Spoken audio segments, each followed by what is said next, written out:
Good morning, Region 10. Good morning, DepEd family. Great morning, Doc Mai, Doc Ray. This is Richard Goro Dragon, aka Chard, your DepEd 10 nurse, your host for today. Together with me this morning are Dr. Myra G. Yi, our medical officer 4, and Dr. Ray Ignacio B. Kagang, our dentist 3 of the School Health and Nutrition Unit of DepEd 10 Regional Office. And together, we all say in utmost advocacy, magpabakuna na kita as we bring you this virtual town hall meeting for VACC2SCHOOL, ligtas na bakuna para sa balik eskwela. Live streaming via Department of Education Region 10 Facebook page and in the 14 Schools Division Offices official Facebook. Welcome to the virtual VACC2SCHOOL town hall meeting, where we see and hear nothing but facts. And straight to the point, we will all be clearing up our minds and apprehensions against COVID-19 vaccination.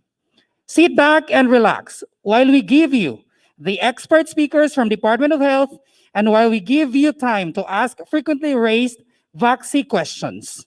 At this moment, let us pause for a while to give honor and respect to the Philippine National Anthem, to be followed by the DepEd 10 prayer.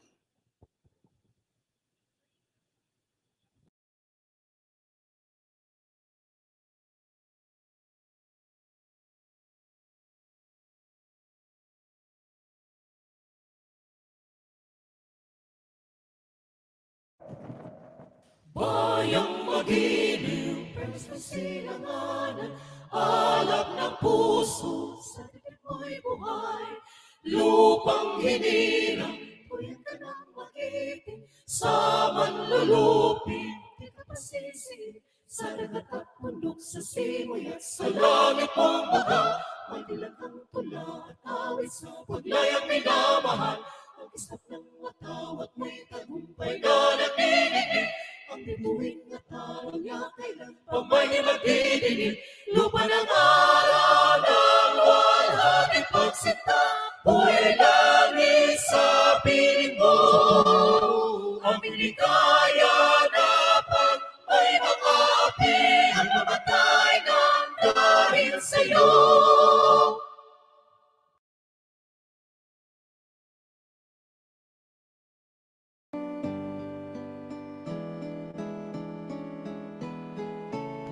Dear God, we praise and honor you as the Lord of our lives and the Lord over all the earth and beyond. We pray, O God, for your mercy and forgiveness, especially in times when we forget about you and fail to follow your word. O God, we thank you for coming into our lives and remind us that there is always hope for those who pray and believe. For all that we have, our lives, our work, our families, our neighbors, our co-workers, our friends, and even those against us, for whom we also pray. Thank you. O God, as one family, as one Department of Education, teach us to serve you and your people without counting the cost. Teach us to humble ourselves in the name of public service and serve others above our personal interests. And help us to put our faith in action and see you in everything we do and all those we serve, especially our learners, the heart of DepEd 10. Guide and lead our learners, teachers, administrators and staff, family, community, and stakeholders to become faithful to our core values of makadiyos, makatao, makakalikasan, and makabansa, and enable us to contribute to building the nation and the world, and to make us worthy stewards of all your creation. We bring back all the glory and honor to you, O Lord, our God. Amen.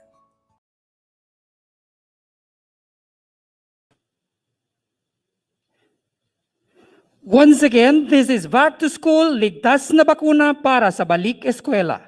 As one DepEd campaign, VACC2SCHOOL seeks to inform, educate, and engage education stakeholders in supporting and promoting the national vaccination drive under the Department of Health's Bida Solution Plus sa COVID-19 campaign.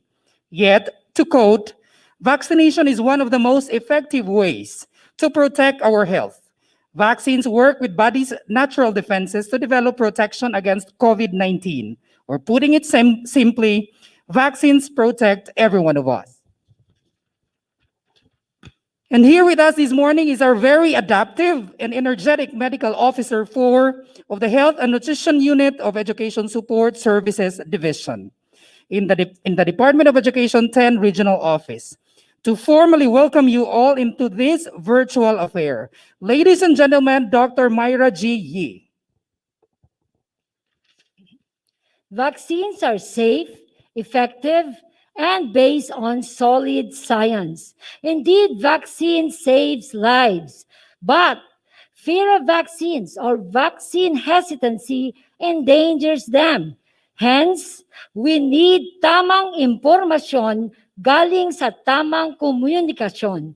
That is why this morning, in behalf of DepEd 10, headed by the Regional Director, Dr. Arturo B. Bayocot, and our Assistant Regional Director, Attorney Shirley Chato, our 8 functional divisions, chiefs, ESD chiefs, Sir Myron Talusig, and the entire Health and Nutrition Section personnel, we are delighted to welcome you in this virtual Facebook Live Town Hall meeting because you, our teachers and non-teaching personnel from 14 schools, divisions, offices, headed by our schools division superintendent, ASDS, CID, and SGOD chiefs, your school health personnel, doctors, nurses, nutritionists, and dentists. You are our school health personnel and the panel of our experts from the DOH, Dr. Willa Flor, Kingdom Brito, and Dr. Emma Pilar Imperio. We are so glad that you are here. You are all vital to educate and provide vaccine reassurance, eradicate misinformation, and provide informed choice towards 100% vaccination acceptance. No. Are we ambitious to make 100% goal? 48,000 DepEd workers vaccinated? Yes, because it's time to go back to the drawing board and rewrite the next phase of our existence. No one is safe unless everyone is safe. The upcoming generation has to read about how we fought this pandemic, and together we shall win. Together we shall heal. So let's relax, ask questions, and learn from our experts. Once more, ladies and gentlemen, sincerely, I welcome you to the Back to School Ligtas na Bakuna para sa Balik Eskwela. That's Dr. Myra G. Yee, original doctor. Thank you so much, Doc, for the heartfelt welcoming to all the physical and virtual attendees of this meeting. Thank you for inspiring everyone else to be safe and healthy amidst the greatest global health challenge that we face into. Of course, it's also equally very significant to recognize participants and audiences of this meeting from all over the 14 schools division offices of DepEd Region 10. All the teaching and non-teaching personnel of DepEd allow us to recognize your sustained support throughout curricular and non-curricular activities of the department. Here is our dedicated dentistry of the Health and Nutrition Unit for a quick call of the participants. Ladies and gentlemen, Dr. Ray Ignacio B. Kagang. Good morning, everyone. Good morning, Region 10. This morning, we're expecting the participants from the Department of Education, Region 10, teaching, and all DepEd populace. So I would like to request all the participants from each divisions to please type in the first 3 letters of your division as soon as I recognize your division. Okay. let's start with the division. The first division is known as the food basket of the region, the pineapple capital of the world, division of Bukidnon, headed by SDS Randolph Tortola. Please type in BUK for us to recognize your division. Next, from the division of City of Golden Friendship, division and a competent, dedicated, and optimistic division of Cagayan de Oro City, headed by SDS Chirime Lembaco. Type in CAG. Next is the division, Island Born of Fire, from the division o taga-isla, una sa edukasyon, Division of Camiguin, headed by SDS Idi Abanil, CAM. Next is the division of the City of Divine Mercy, Division of El Salvador City, headed by SDS Olga Alonsabe. Next is the division from City of Good Luck, Batang Hingoog Ato Kini, Hingoog City, headed by SDS Gisnar Torres. Next is from the City of Majestic Waterfall, the Industrial City of the South, Iligan City, headed by SDS Roy Gazo. From next division is the Land of Beauty and Bounty, from the division of Lanao del Norte, headed by SDS Edelberto Oplinaria. From the division of the South Summer Capital of the Philippines is the City in the Forest, the home of the icons, division of Malaybalay City, headed by SDS Vicky Gazo. From the division wherein Christmas capital of Mindanao, Edukasyon ay Patok, from division of Misamis Occidental, headed by SDS Edwin Maribuhok. From the division where Mindanao's Nature Front, Misamis Oriental, headed by SDS Jonathan de la Peña. From next division is the City of Good Life, Bata Ambida, Abante Atraca, Oroqueta City, headed by SDS Ray Manuel. Next is from the division that the Culture, Historical, and Pilgrimage Destination, Osames City, headed by SDS Jean Biloso. From the division wherein the Christmas symbol capital of the Philippines, Constellation of Stars, division of Tangob City, headed by SDS SCP. From division where the City of Golden Harvest, the last but not the least division, Valencia City, headed by SDS Rowena Paraon. So I think everyone have already typed in the coding of each division so that we could recognize the number of participants from each division. Thank you and good morning once again. Thank you so much, Doc Ray, original supervising dentist. That was quite a creative presentation of our virtual participants. This just proves that as one, DepEd Normin do always win. Acknowledging our participants, our virtual attendees of this town hall meeting, which now reaches to 1,076 viewers via our Facebook live streaming. And we see familiar faces here who have commented. Good morning, everyone, and thank you so much for being in attendance. We have seen schools division superintendents, assistant schools division superintendents, school health personnel, education program supervisors, school heads, as well as our teachers. Thank you so much for being with us, and feel free to raise your questions later on, because that is why we call this a town hall meeting, because this is a good venue for us to talk more on the vaccination that we will be having in the Department of Education.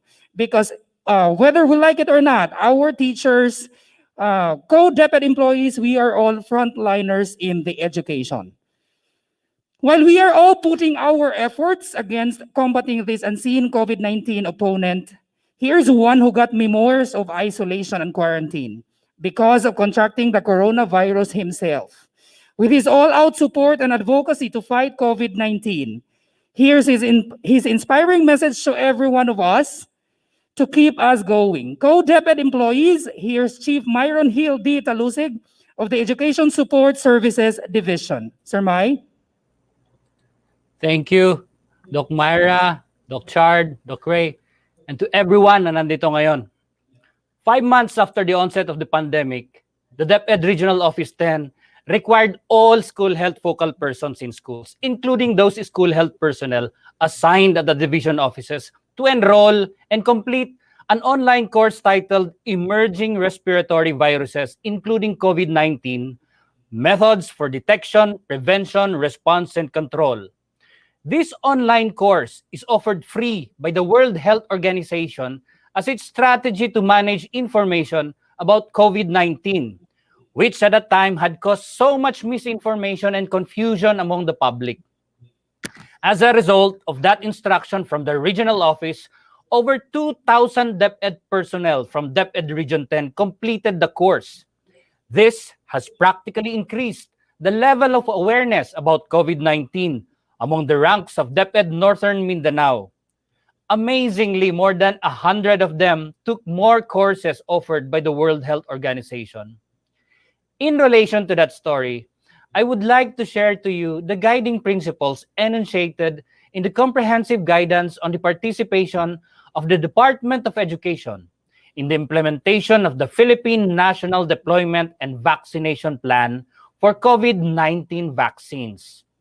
The guidance tells us that, number 1, everyone in the department is enjoined to advocate truth, to believe in science, and to foster critical thinking as DepEd takes part in the government's COVID-19 vaccination program.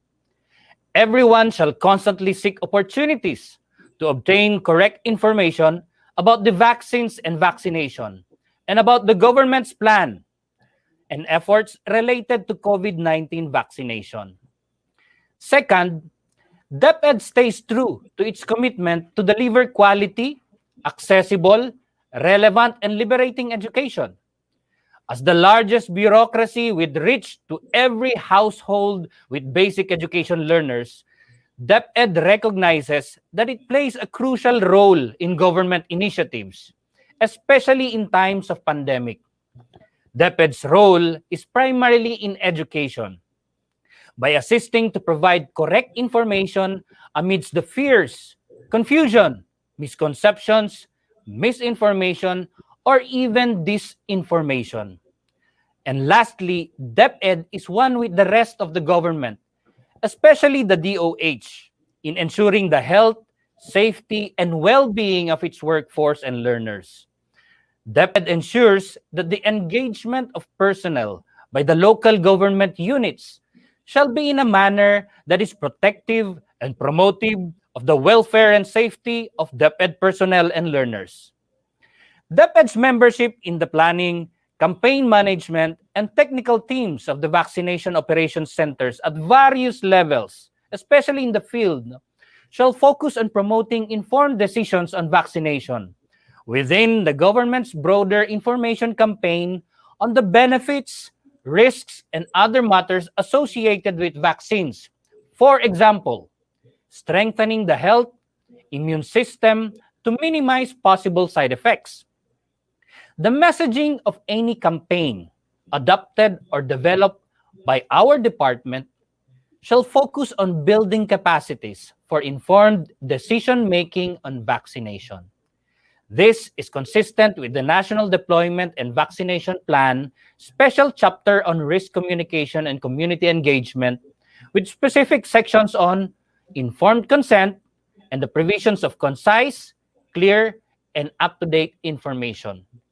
And now that I have shared to you the guiding principles on DepEd's participation to the implementation of the Philippine National Deployment and Vaccination Plan for COVID-19 vaccines, I would like to enjoin all teaching and non-teaching personnel of DepEd Region 10 to be harbingers of truth about vaccines and vaccinations. Salamat and have a nice day. Back to you, my team. Very accurate and timely. Thank you so much, Sir Myron Hill Taluzig, our ESSD OIC Chief. Sir Mai, thank you for the support and thank you for sharing your piece on this Back to School campaign. Moving on, here is a wonderful message for us from someone who already got her share of COVID-19 vaccine shots. Our very supportive officer in charge, Assistant Regional Director, and as the Chief of the Administrative Division of DepEd Regional Office 10, we constantly communicate and exchange relevant information on the updates of COVID-19 and how the department is responding to it. Ladies and gentlemen, we give you the virtual floor to Attorney Shirley O. Chato.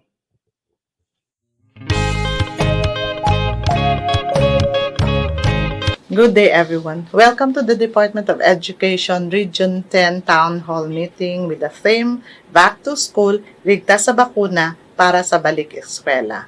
As would be indicated in our theme, our intention is to hopefully help in clearing the minds of our teaching and non-teaching personnel relative to getting their vaccination with the endpoint of eventually bringing back our learners to the classrooms.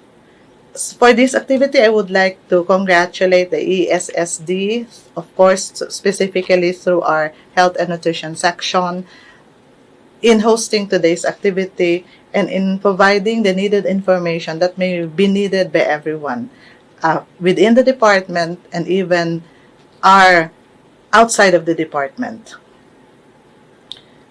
And for this opportunity, and I would also like to take this opportunity to thank our Health and Nutrition personnel and the support they have given to the region and to the department throughout the challenges that we have encountered as a result of the COVID-19 pandemic. When before, you were primarily concerned with getting the data of our children, of our learners, now we see you visible in helping support our teachers in the pandemic crisis that we are facing. So, daghang salamat for all the support that you have given. Maayong hapon.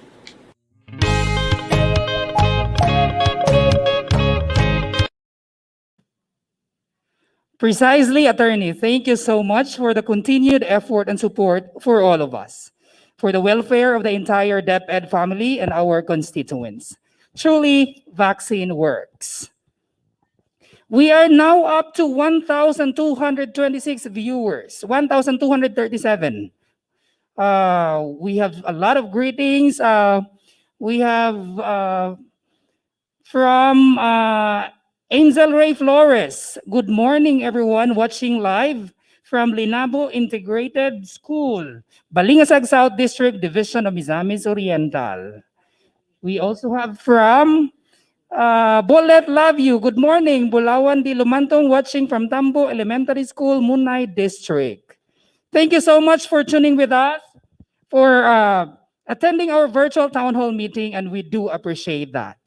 Well, our DepEd Secretary Leonor M. Briones herself said, we would like to encourage our teachers to be vaccinated because it is not only a matter of protecting your personal rights, but it is also a matter of protecting the lives and health of children and staff who are also entrusted in our care. Here is our very own brilliant and outstanding regional director, who he himself completed his 2 COVID-19 shots already.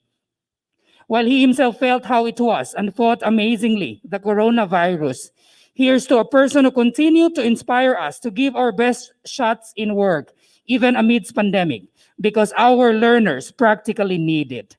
Ladies and gentlemen, here is Dr. Arturo B. Bayokot, CESO 3, our regional director.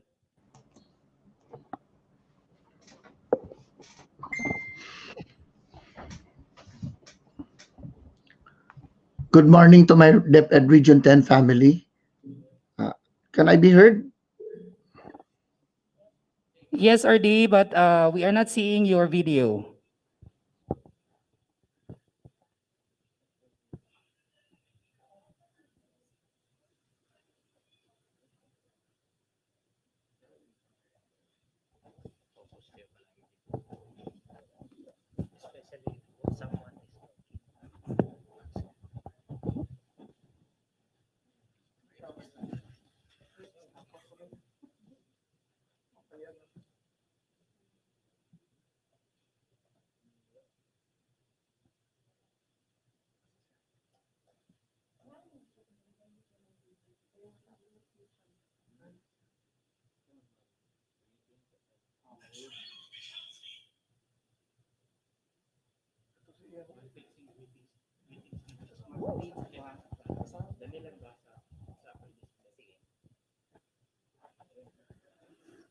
All right, so while waiting for the while we fix the technical glitch of RD Arts video, some greetings we'd like to read. Good morning, everyone, from Esther Baro Likayan Lumilang. Good morning.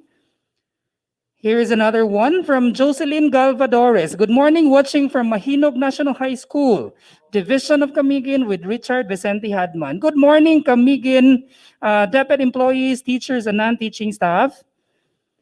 From Rinalyn Atchumbre Vertudazo. Good morning, everyone, watching from Bubuntugan National High School, Division of Misamis Oriental. We also have from Marian Moriel Demco.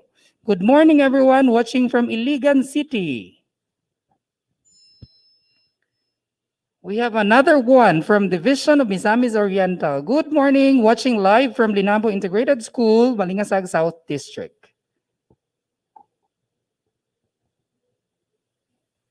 And still watching from Sapad Integrated School, Sapad District, Division of Lanao del Norte.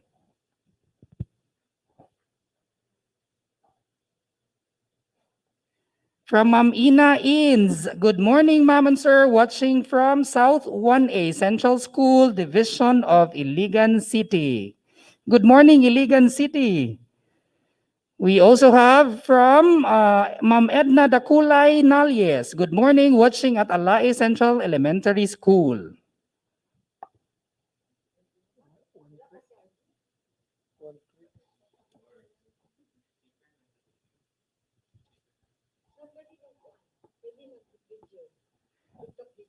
Watching from Bagong Silang Elementary School, Division of Iligan City. From Ma'am LL.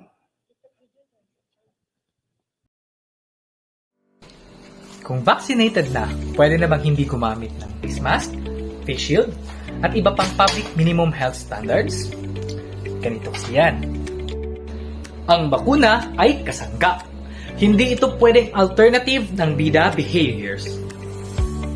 Bida behaviors katulad ng pagsuot ng face mask,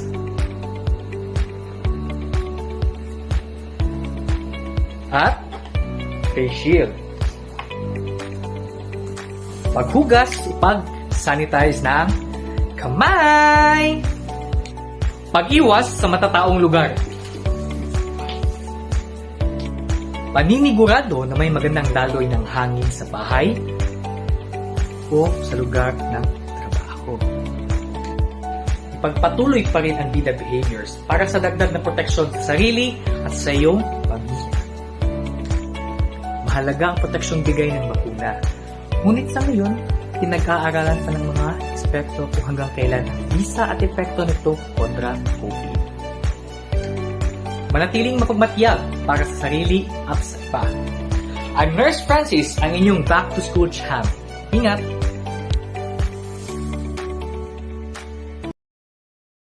Second, I'm freaking it out. I'm walking around the country, I was peeping it out. She turned around and was trying to put my dick in the mouth. I let her.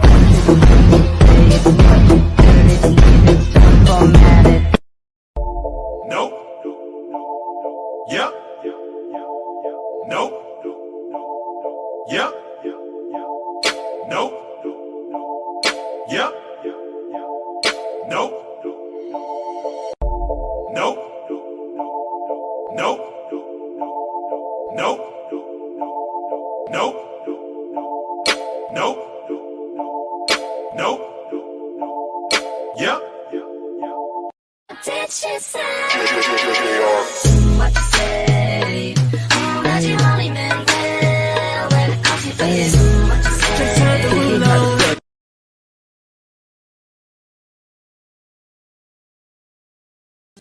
What's up, Pilipinas? Ako si Nurse Louie. Ako si Nurse Vanessa, ang inyong Back to School Champions.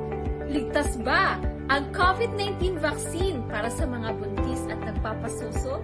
Katulad ng gamot, meron ding tinatawag ng contraindications pagdating sa bakuna. Ito yung mga kondisyon mayroon isang tao na nagde-disqualify sa kanya para bakunahan dahil maaari itong makasama sa kanya. Magandang balita, ang pagbubuntis ay hindi contraindication sa COVID-19 vaccination. Gayunman, nagpapaalala ang UH na konsulta muna sa inyong doktor bago kayo tumanggap ng COVID-19 vaccine. Kung ang isang buntis naman ay bahagi ng isang grupong inirekomenda para sa pagbabakuna, pinapayuhan na sa kanya sila pwedeng bigyan pagkatapos ng unang 3 buwan ng pag.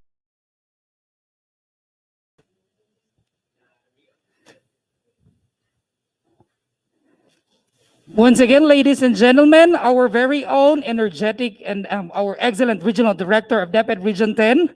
Here is Dr. Arturo B. Bayocot, CESO 3. RD. At the onset, I would like to congratulate my entire DepEd Region 10 family for continuously investing on our efforts to strengthen our information, education, communication, and advocacy.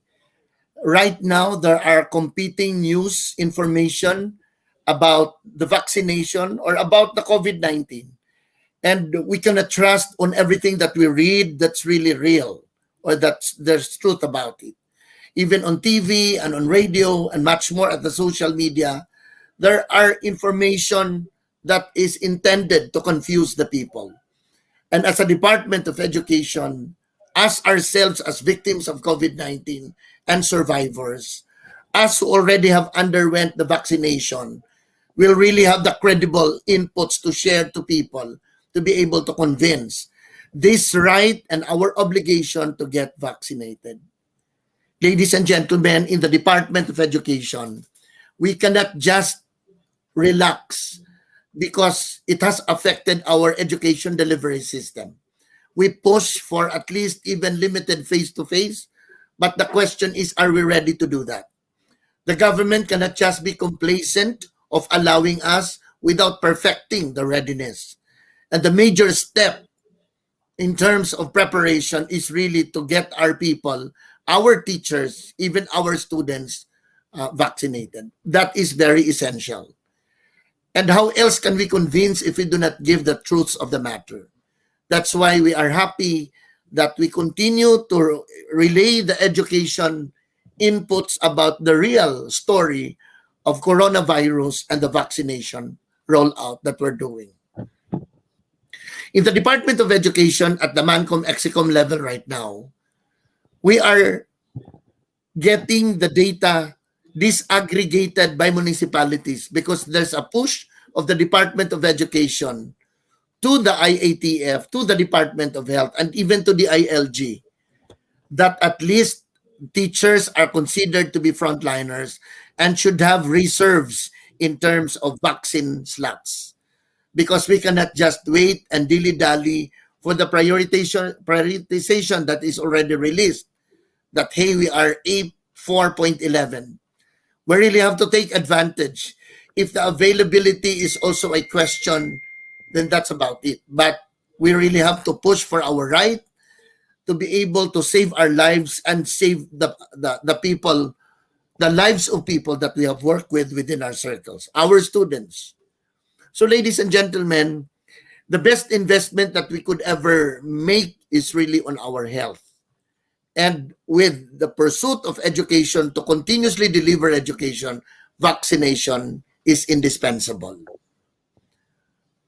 Let us be part of this crusade to make the country healthy, and especially that education in terms of population could really be a great factor in terms of transmission if not taken care of very, very well. So again, Dr. Myra, Richard, and Dr. Ray, and of course, Myron, who are spearheading this town hall meeting for the vaccination program, we hope to convey to people, especially our DepEd family, that it is the only way to get over this health crisis and to get that vaccination that the government has investing so much. And let us help the direction of the government for making this Philippines a COVID-free country. Maayong buntag ka natong tanan.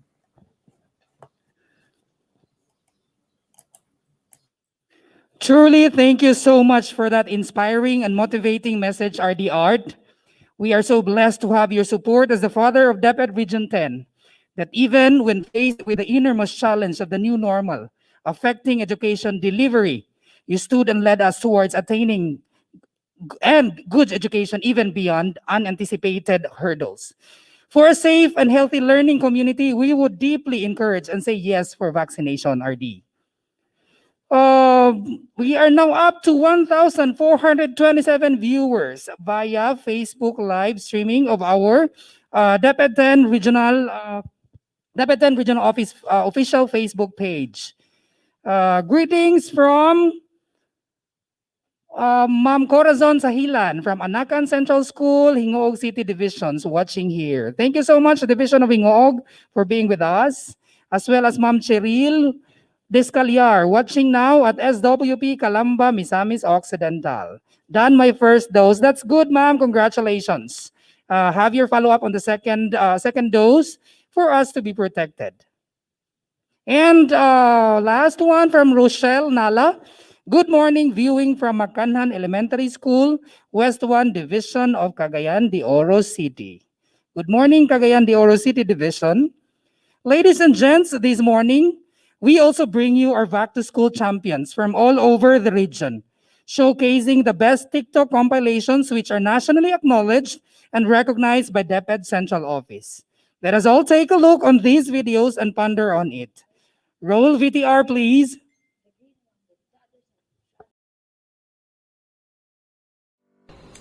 May recommended brand ba ng vaccine kontra COVID-19? Ganito kasi yan. Ang pinaka-best brand ng vaccine ay kung ano ang nasa inyong braso. Mas painam na may dagdag proteksyon kaysa wala. Ang brand ng vaccine ay nakadepende sa kung anong meron ang inyong LGU. Kapag may bakunang dumating sa vaccination site, ilalaan nila ito para sa mga taong nasa master list, alinsunod sa privatization framework. Kapag may ibang bakunang dumating, ilalaan din ito para sa mga taong susunod na nasa master list.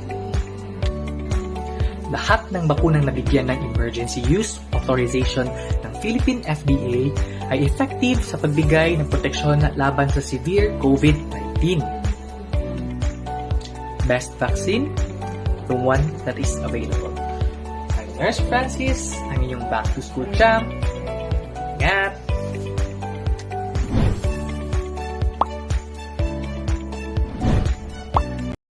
What's up, Pilipinas? Ako si Nurse Louie. Ako si Nurse Vanessa, ang inyong back-to-school champions.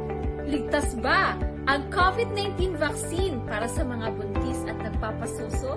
Katulad ng gamot, meron ding tinatawag ng contraindications pagdating sa bakuna.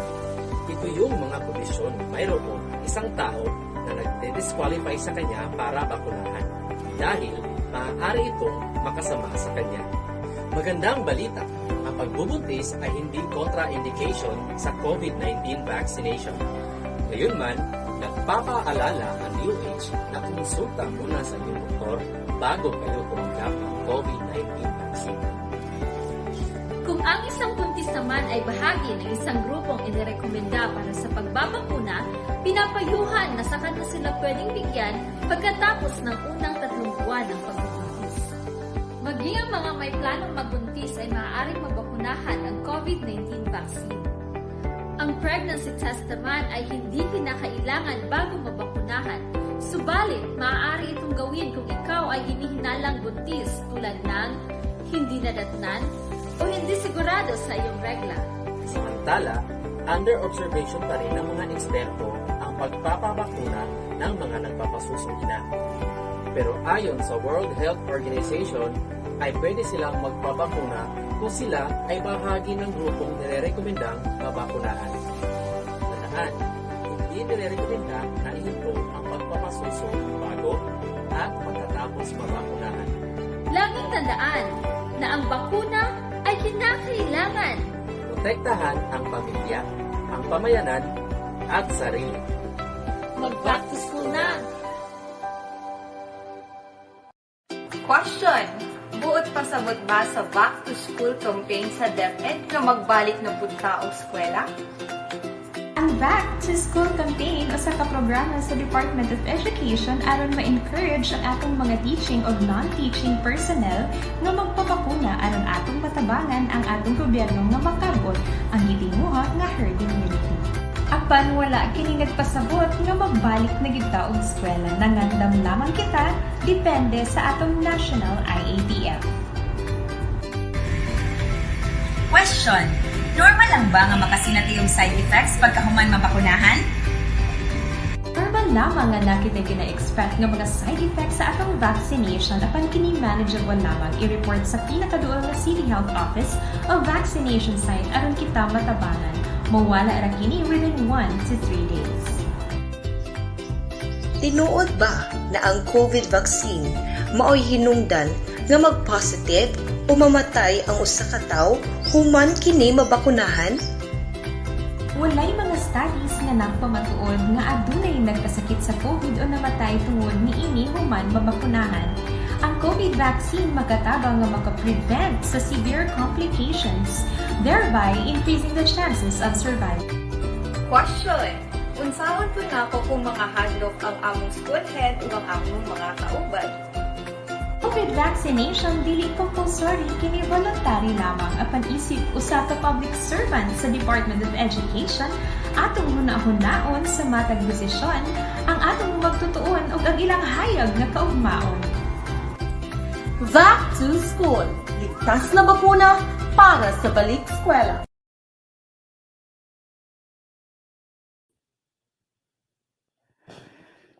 So that's our Back to School champions with their video recordings, making us convinced that we are to be vaccinated. Thank you so much, and we'd like to recognize and acknowledge that. Among the 11 approved TikTok advocacy campaigns, 4 of that nationally is coming from Region 10. So congratulations, those are our school health personnel from divisions of Hinguog City, Division of Cagayan de Oro City, Division of Misamis Oriental, and Division of Lanao del Norte. Thank you so much, school health personnel who worked hand in hand in the field for us to be safe, especially during this pandemic. So, Doc Mai, because we are talking about vaccination, and Doc Ray, have we received our vaccination shots already? Are we complete with our vaccination, Doc Ray? Yes, I have already completed my vaccination last May together with Yes. Dr. Myra. So that's good. Doc Ray is now protected. But Doc Ray, how was the experience of being isolated and quarantined? Because if we'd like to ask, who were really those people who were quarantined, and where their experiences could be a lesson for us that it's not really easy to get and to acquire COVID-19 in this pandemic. Doc Ray, just a brief sharing of your experience. Okay, so I was vaccinated last April, the first dose in April, but unfortunately last May, in the first week of May, I was exposed to COVID-19, so I get infected before my second dose. But what is good with the vaccination, even if I was infected with the COVID-19 virus, it's been, I'm experienced asymptomatic. I don't feel anything, but my swab test got me positive. But what I don't like with the positive COVID-19 is the isolation. I don't feel anything. Every time the nurses ask me, "Unsay gibati nimo, Doc?" Wala ko gibati. Ang gibati kalaay. It's not easy to be isolated for 14 days, and even more than 14 days since I got my positive result. That's it. But what is good with vaccination is we were even infected the virus. If you're vaccinated, you could not feel any of the symptoms with the virus. That's all. Thank you so much, Doc Ray, for your personal sharing on your experience with COVID-19, on how you battled with COVID-19. So the advantage of being vaccinated is that we don't worry much on the severe case of COVID-19. So that is why Doc Ray was asymptomatic, but he was found positive. So it doesn't excuse any one of us, whether you're a doctor, you're a nurse, you're a supervisor or a teacher, or even our learners. We are all not excused. We can contract. We can always be transmitted with COVID-19, with coronavirus, if we are not protected. So one of which, for us to be preventive and at least be protected, is through vaccination. So thank you once again, Doc Ray, for that. At this juncture, we now set the virtual floor to the orientation proper of COVID-19 vaccination for DepEd teachers and personnel to speak and discuss to us the facts and truths on COVID-19 and vaccination rollout procedures. Here are invited speakers from Department of Health, Center for Health Development, Northern Mindanao. In fact, to talk more on how vaccine works, how DOH advocates for everyone to get vaccinated. Here's a doctor of medicine with so much experience and trainings, one who subspecializes public health, the OIC Infectious Disease Cluster Head of Department of Health 10. Co-DepEd employees, let us all virtually welcome Dr. Willaflor K. Brito.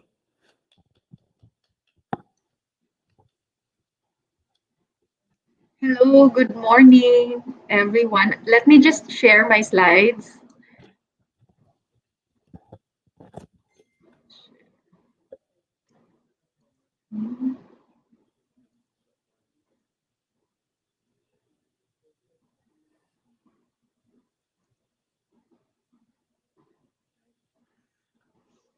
Is my slides already visible? Yes, Doc. Okay, thank you. So good morning once again. No, again, I'm Dr. Wella Flor K. Brito, Medical Officer 3 of the Department of Health, currently the OIC head for the Infectious Diseases Cluster, while Dr. Ian Gonzalez is on his study leave. So temporarily, I will be taking his place. So this morning, we will be talking about COVID-19 vaccination. And before that, let's talk about first some basic facts about COVID-19. So COVID-19 disease is caused by a novel coronavirus called SARS-CoV-2.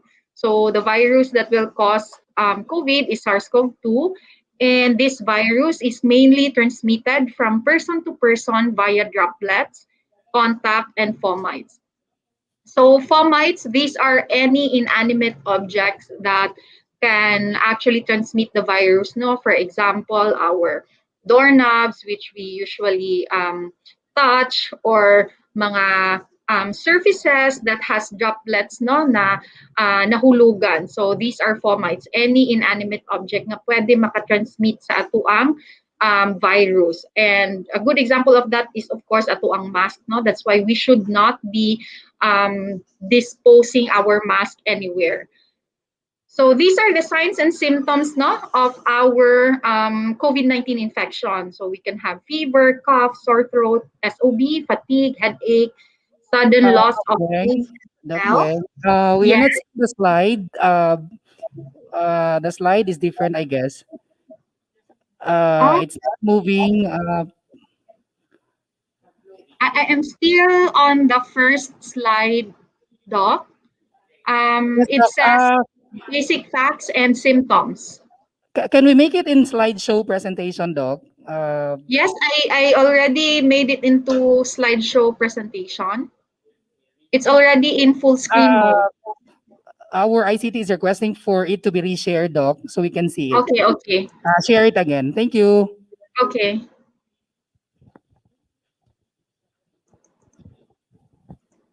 How do you and show?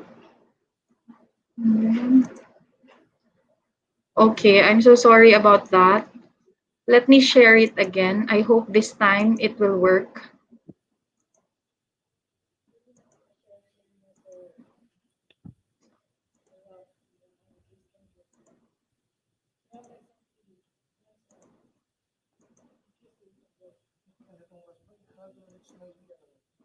Is the slides visible now?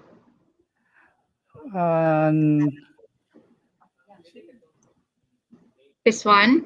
It's already in presentation mode, slide presentation mode. So it's already full screen on my end. Is it the same on your end also? No, no, Doc. We are seeing your PowerPoint file yet not in slideshow. Oh, it's already in slideshow. Yeah. Okay.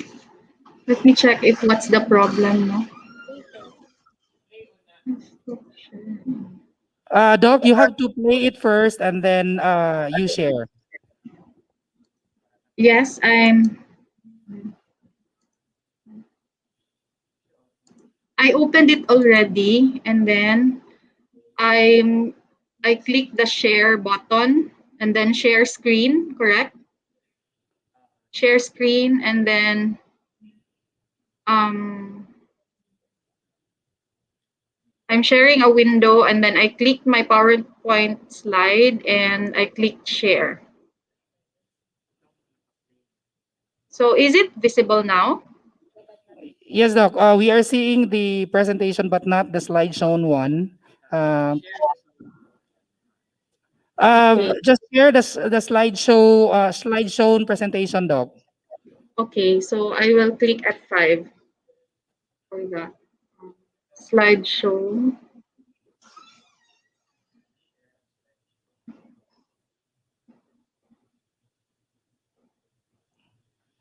Is it okay now? Not yet, Doc. What's the problem? Is it okay if I will send my slides na lang? Yes, yes, Doc. Yes, Doc. Okay, okay. We have your slides already. Because I did some Yes, edit, yes. so I will share it with. Yes, Doc. Just share it again to Doc Myra right now, and then we'll just have it flashed here in our screen. Okay.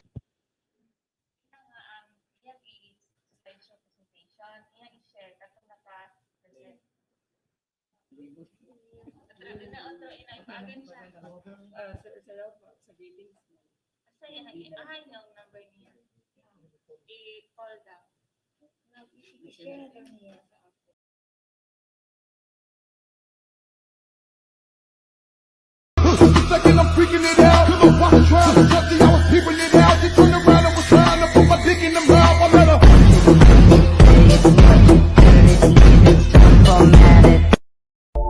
Nope. Yep. Nope. Yep. Nope. Yep. Nope.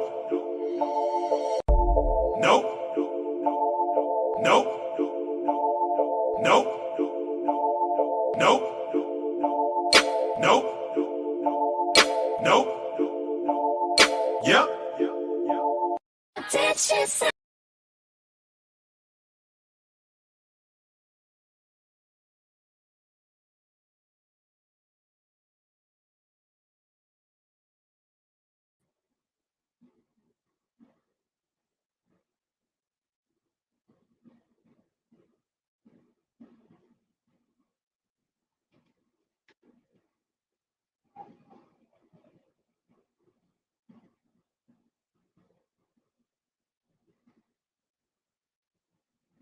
COVID-19 vaccination.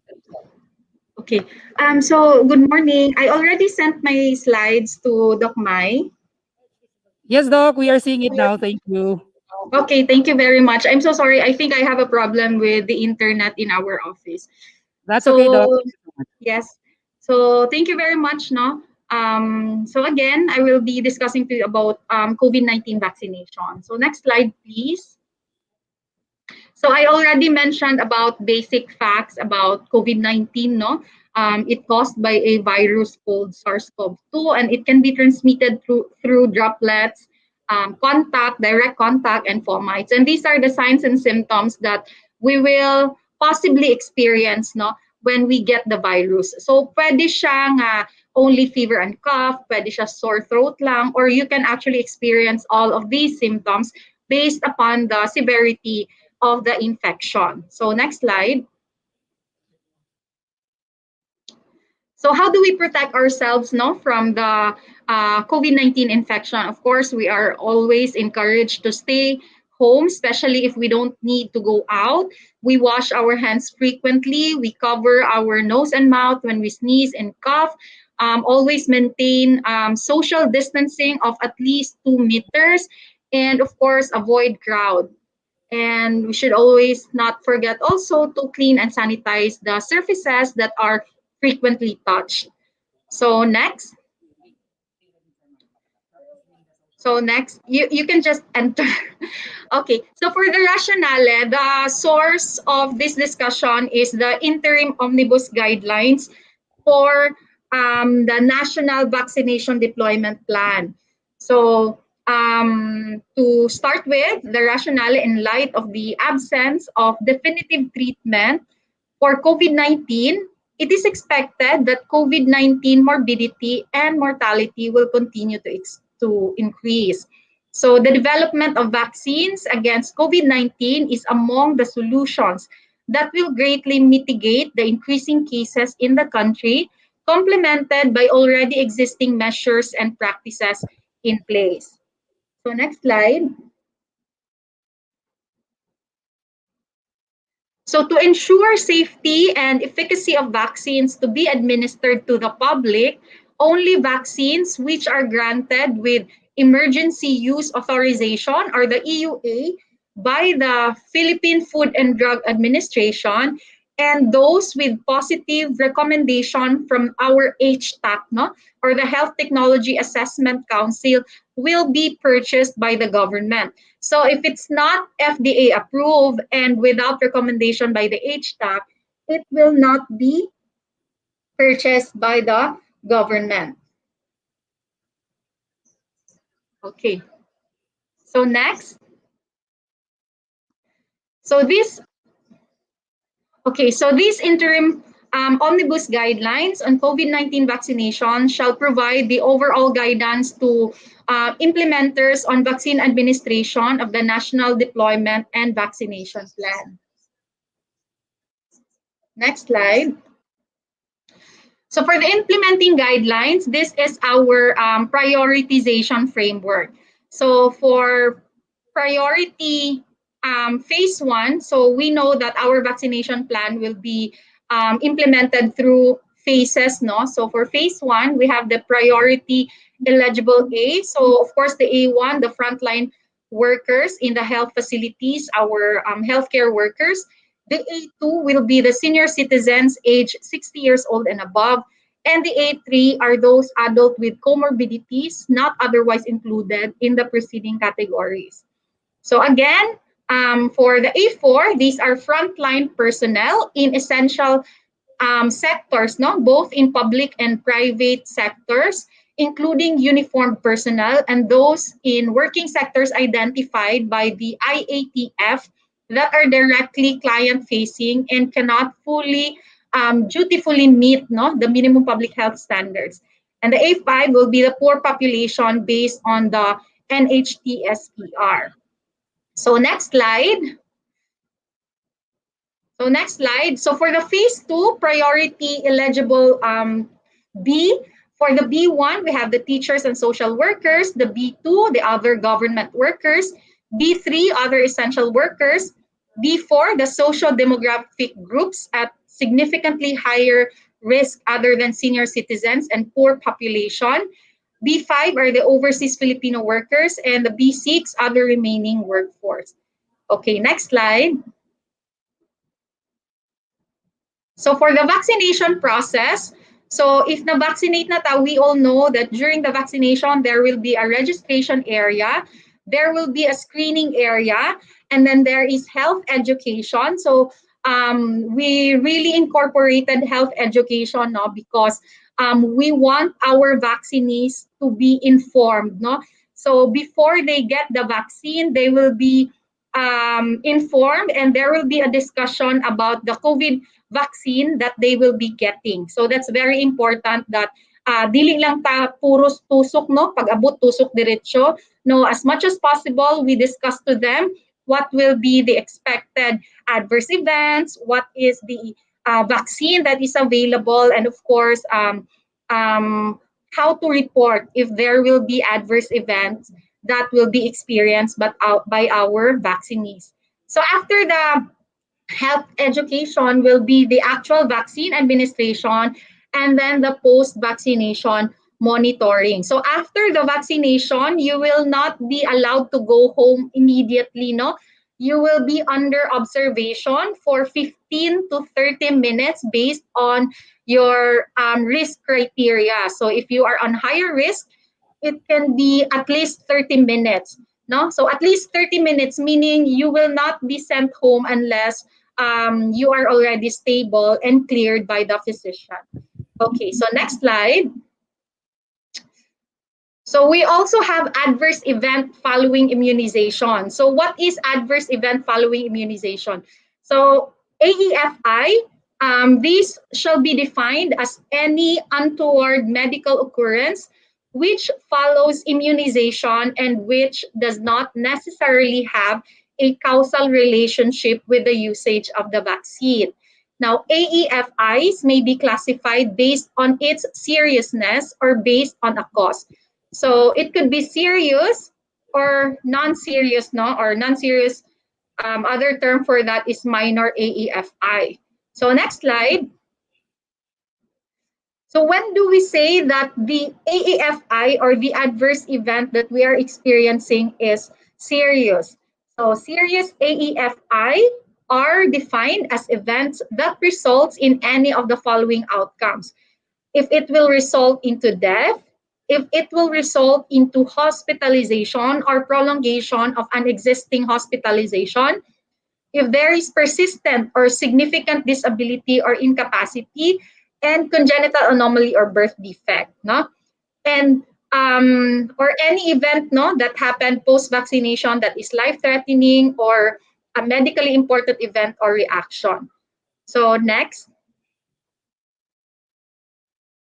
So non-serious or minor AEFI, those AEFI not included, no, to be or not considered, no, and categorized as serious AEFI. So this will include but are not limited to local adverse events such as pain, swelling, redness, and systemic reactions such as fever that are expected after immunization as part of the immune response of the vaccine recipient to induce immunity. So again, as mentioned earlier, no, the AAFI does not necessarily mean that it is directly caused by the vaccine. No, AEFI, anything that you will feel after the vaccination will be reported and it shall be investigated properly later on. So there will be panel of experts to do causality assessment, no, or they will actually evaluate the case, no, especially for serious AEFI that will be reported. This will be evaluated, no, and discussed by our regional adverse event team. So there are panel of experts for that, no? Under our regional adverse event team, we have a neurologist, we have a cardiologist, we have a pediatrician, we also have an OB, and these are all private entities, no? They are third party na mga ano, dili lang nga ang DOH lang ang ga-evaluate sa ato ang causality assessment. So that is actually very nice, no, and a very good practice for Region 10. And we have our regional adverse event meeting with this panel of consultants every third Thursday of the month. So I think next week we will do again our causality assessment. And based on the causality assessment, we don't have a serious adverse event yet that is directly caused by the vaccination. So that's the good thing about when we do evaluation and case investigation of our adverse events, no? To reassure our vaccinees so that they will not tawag ani ka ng mahadlok bitaw para dili na mahadlok. So we have all these consultants with us. So next slide. So I've mentioned this, no, local vaccination operation centers. shall ensure the functionality of an AEFI investigation team that shall conduct timely and comprehensive AEFI investigations following the standard epidemiological investigation principles to be continually reviewed based on guidance from the WHO with expert recommendations from the National AEFI Committee. So we have this in Region 10, no? We do timely and comprehensive AEFI investigations, especially those reported na serious na AEFI. And again, as I've mentioned, based on the causality assessment with the help of our panel of consultants and experts, we don't have a serious adverse event yet that is directly related to the vaccine. So next. So the National and Regional AEFI Committee shall determine the final causality assessment. So that's what we do, causality assessment. We investigate and then we do the final decision if it's caused by the vaccine or not. So next. Now we go to prioritization. No? So when do we say that a person is part of the A3 population? So we know that priority group A3 are those adults with controlled comorbidities or adults with comorbidities. So adults meaning 18 years old to 59 years old. Because of course, ang 60 above, they will be under A2 because they are senior citizens. Now, the eligibility for Group A3 is any of the following, no? Any adult between 18 to 59 years old with any controlled comorbidity can be part of Priority Group A3. Priority shall be given to adults whose comorbidities are among the top causes of COVID-19 and national morbidity and mortality for prioritization to include. And then letter C, chronic, mao ni siya no, ang kaning mga part sa ato ang top nga national morbidity and mortality, no? This is to include chronic respiratory disease, hypertension, cardiovascular disease, chronic kidney disease, cerebrovascular disease, malignancy, diabetes, obesity, chronic liver disease, neurologic disease, and immunodeficiency state. So next. Okay. So if you are part of the A3 population, any of the following may be provided as proofs of comorbidity issued within the past 18 months. So past 18 months, that's actually 1 year and 6 months, no? So even old, no, nga mga proof of comorbidity will be accepted. So medical certificate from an attending physician. So for example, you have an attending physician and your physician will certify that this individual is hypertensive. So that is a medical certificate. And then if wala medical certificate, prescription of medicines. So medicine for your comorbidity ha, not medicines nga katong mga para ano lang, para sa kanang antibiotics. So these are actually short-term nga mga medicine. So katong medications for your comorbidity. Like for example, if your comorbidity is hypertension, then you can have your prescription of losartan, mga amlodipine, captopril. So you can present that as proof of comorbidity. No need for medical certificate. Pwede ra prescription of medicine even for the past 18 months. Now, if you don't have the two above, then you can also use hospital records such as discharge summary and medical abstract. You can also use surgical records and pathology reports if naa, and any other proof that may indicate eligibility to priority group A3. So I think daghan man gyud ang mga A3, no? So all that they need is the following, and make sure that you bring this, no, during your vaccination day on the vaccination site, because this will be asked from you, no? So they will ask this proof, no, of comorbidity. So kung wala mo'y dala ani, then maglisod yun ta og ano, because this is actually stated in the guidelines, and the guidelines really mandates us to bring our proof of comorbidity during the vaccination. So next. Okay, so medical clearance. So what's the difference between medical clearance and medical certificate? So medical certificate is certification lang nga naa kay sakit, no? So gi-certify ka sa doctor, I certify that Wellaflor Brito is asthmatic. So like that. Mo na siya ang medical certificate. But when we say medical clearance, there has to be a specific that you are cleared to be vaccinated. So who are the individuals that has to bring medical clearance on their vaccination? So those belonging to the following A3 subgroups need to secure a physical or electronic medical clearance prior to vaccination from either their specialist or attending physician through any means such as, but not limited to.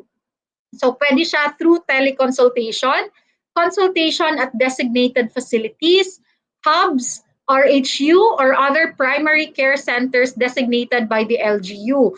So we require medical clearance for those with autoimmune disease, those with HIV, those with cancer or malignancy, especially kanang ongoing ang iyahang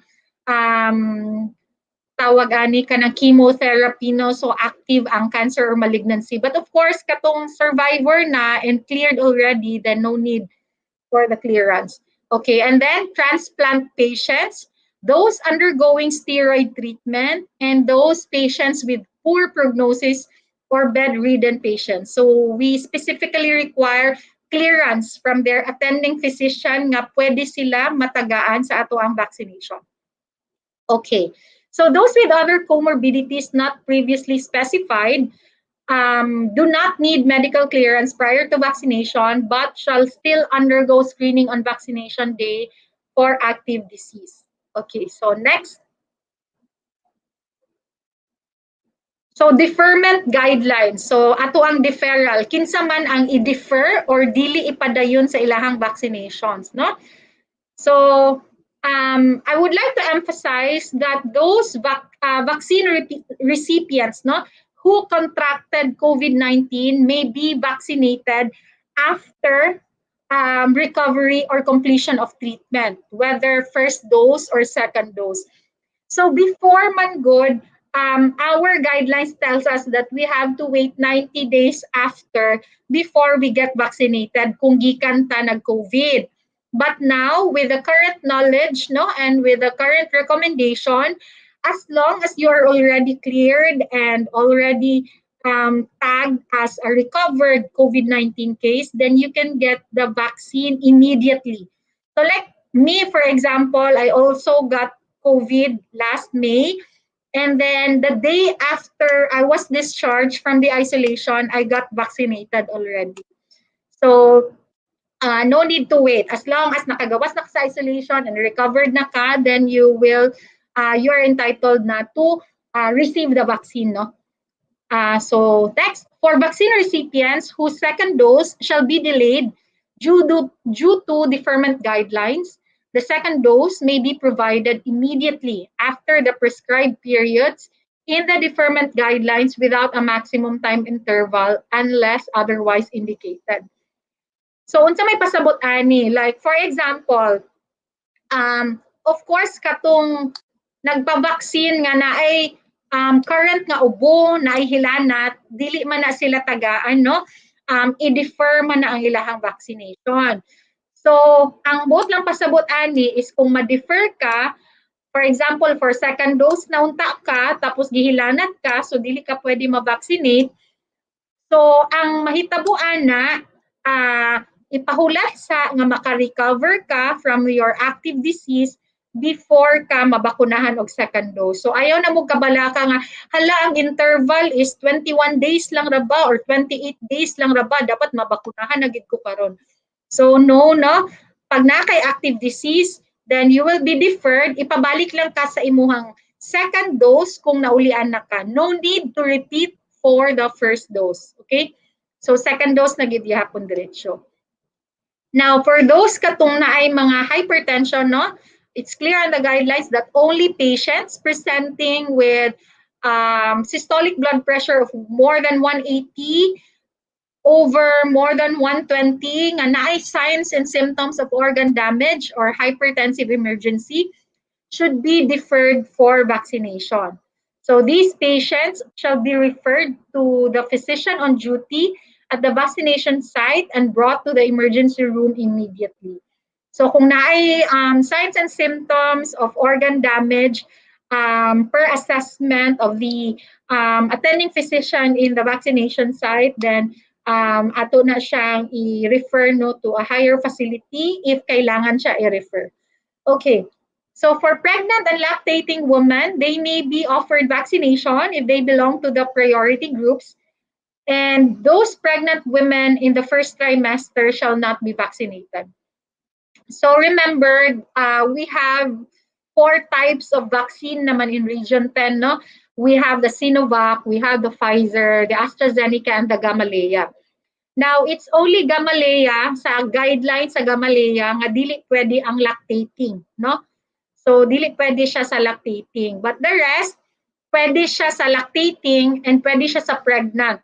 Pregnant nga katong second trimester and above, meaning 4 months and above. So those on their first trimester, dili pa sila pwede i-vaccine. Hulatan nga moabot sila sa second trimester, meaning moabot sila sa 4 months sa ilahang pregnancy before they will be able to receive the vaccination. So again, first 3 months lang sa pregnancy ang dili bakunahan. Kung 4 months pataas na or second trimester to third trimester, pwede na ta i-vaccinate. Okay, next. So these are the included conditions, no, for our A3, no? So for example, chronic respiratory disease and infection. So mga example ani no, asthma, respiratory allergies. So if you have this, then pwede gyud ta mabilong sa A3, and then cardiovascular disease, chronic kidney disease, CVD, cancer, DM, obesity. So obesity is body weight, imuhang BMI, no? Body mass index of more than 30, no? So that's obesity. Obesity is actually part of the A3, no, population. So usually ginahatagan lang man na og ano gihapon medical certification nga the person is obese and is part of the A3 category. Then we also have the neurologic disease, the chronic liver disease, immunodeficiency state, and other diseases. No? So next. So other diseases, no? Other diseases and conditions not included below, not included here, but belonging to the general category are also eligible under priority group A3. So meaning, maski wala diri sa example, but nabilong siya dinhi, then part gihapon siya sa A3 population. But always remember that if you are part of the A3 population, you have to bring any proof, no, of comorbidity. Katong gipang mention ako kaganina. And in terms of informed consent, this shall only be obtained once prior to administration of the first dose. So we only get informed consent sa first nga ano. So di ba, when we get vaccinated, we are given a paper. We will be informed and educated about the vaccine, and after the health education, we will decide if we will go or refuse a vaccination. So katong permahan, di ba na ay permahan, that's what we call informed consent. So ikaisa lang ta mo perma ana during sa first nga ano lang, first dose, no. So sa second dose, of course, automatically given na siya nga you have consented for the second dose, no? Informed consent nato is for the first and second dose na siya. Ikaisa na nato siya pirmahan. Okay, next. So, as determined by the recovery cluster, now we're done with the A3. We will now discuss with the A4, no? as determined by the recovery cluster and approved at the IATF emerging infectious diseases.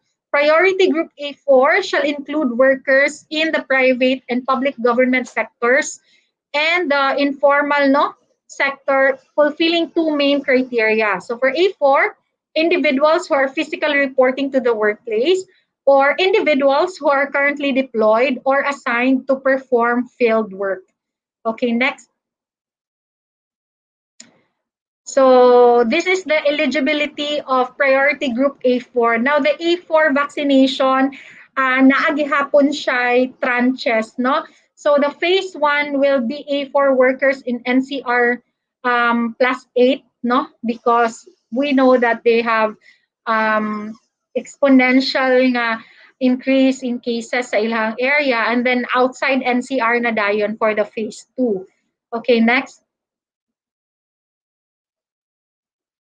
Okay, so again, the vaccination shall proceed in accordance with the National Vaccination and Deployment Plan and shall be instituted simultaneously and done sequentially across A4 priority groups. No? Now, in situations where there is limited supply of COVID-19 vaccines, priority may be given to eligible priority group A4 workers within 40 to 59 years old than to those 18 to 39. So meaning, if there is scarcity of vaccines, priority A4 will be those 40 to 59 years old. And then after na dayon ng 18 to 39. Because of course, we know that this age group is more vulnerable, no, with the infection. So next. So this is the process, no, for the vaccination. There is a waiting area, no, prior to the registration area, and then there is counseling, no, and then after the counseling will be final consent form nga signature is signed nato, so katong informed consent. Of course, you have to be counseled and you have to be informed before ta ipapirma. Dili nga pirma una din ay paka-istoryahan. So dapat you are well informed and educated before ta magpirma. So make sure na maminaw ta sa counseling and health education area sa ato ang vaccination. Then after that, there will be screening and we have doctors to screen, no? Naatay screening tool nga form, and ang ma-defer sa katong screening is of course katong na mga active disease. So kung nakay ubo, sipon, hilanat, or nakay mga ginapangbati sa imong respiratory nga problem, then for sure ma-defer ta sa vaccination, no? Kay we don't want it to be associated with post-vaccination, no, kung mag-worsen. Then after the screening is the vaccination area. And then after the vaccination, there will still be a post-vaccination monitoring. No? So there's really nothing to fear because if you notice, no, the stages, no, of our vaccination site, no, ang ato ang mga stages. So tanan man siguro na kaano nga gibantayan gyud, no. So there's really nothing to be worry about during the vaccination. Okay, next. So again, same naman gihapon ni siya, no? Mo ni siya atong ginabuhat during the vaccination. Next slide. So we will now talk about the different types of vaccines. So next. So how do COVID-19 vaccines work? So we have different types of vaccines, no? And what we have right now in Region 10 is the Sinovac, which is an inactivated virus vaccine, meaning it uses a form of the virus that has been inactivated, meaning patay na siya, and then it doesn't cause disease, but what it will do is it will generate an immune response.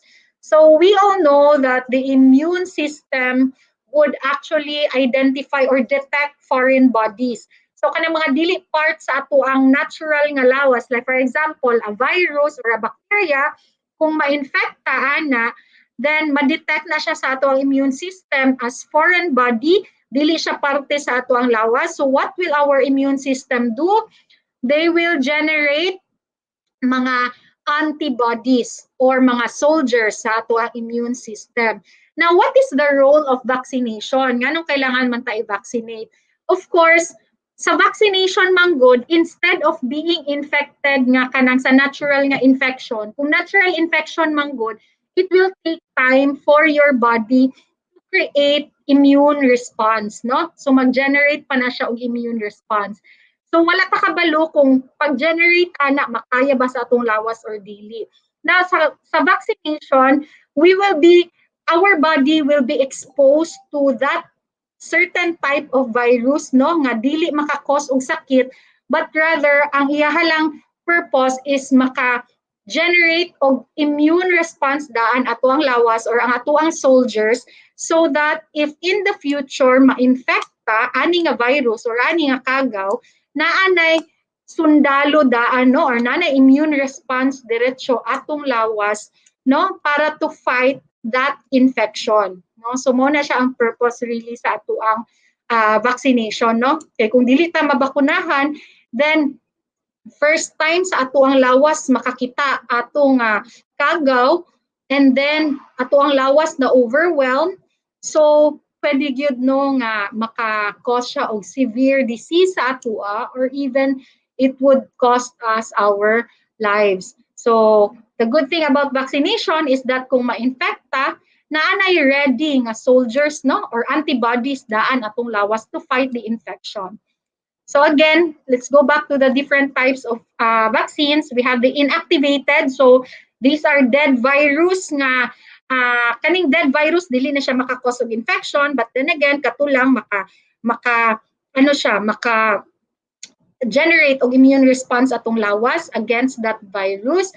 And then we also have viral vector vaccine. So viral vectors, it uses another type of virus, not the whole virus, but a fragment of the virus nga isulod sa ato ang lawas para again the same purpose, no, nga maka-generate og immune response so that when we get infected, we will not succumb to severe disease because our body is already ready to fight the infection. And then we also have the RNA nga vaccines, no?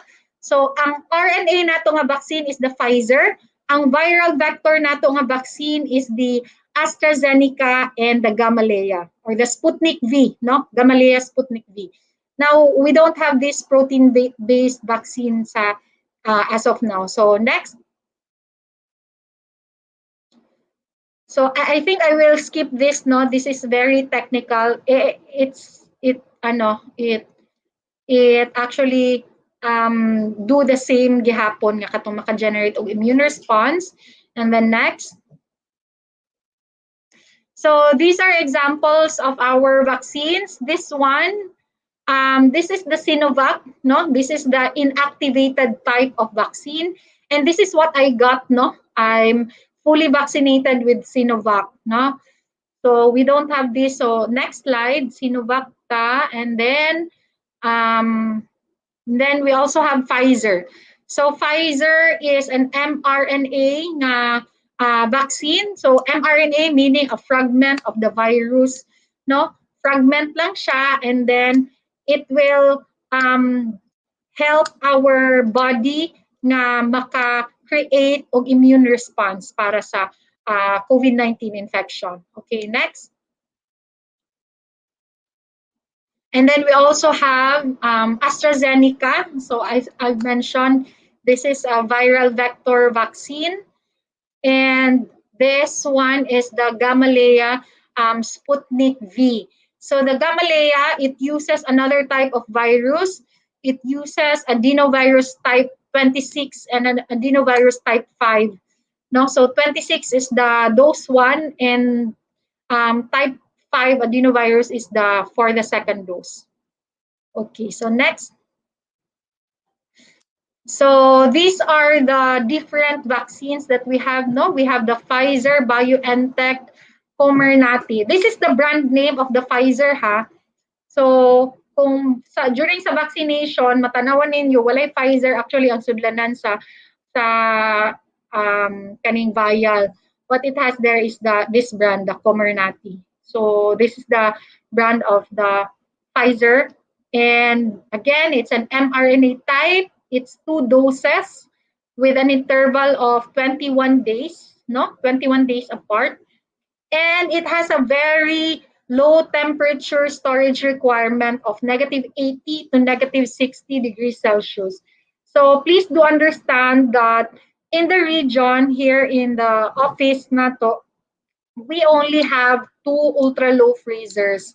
No, so that's one actually of the reason why not all provinces will be able to accommodate the Pfizer.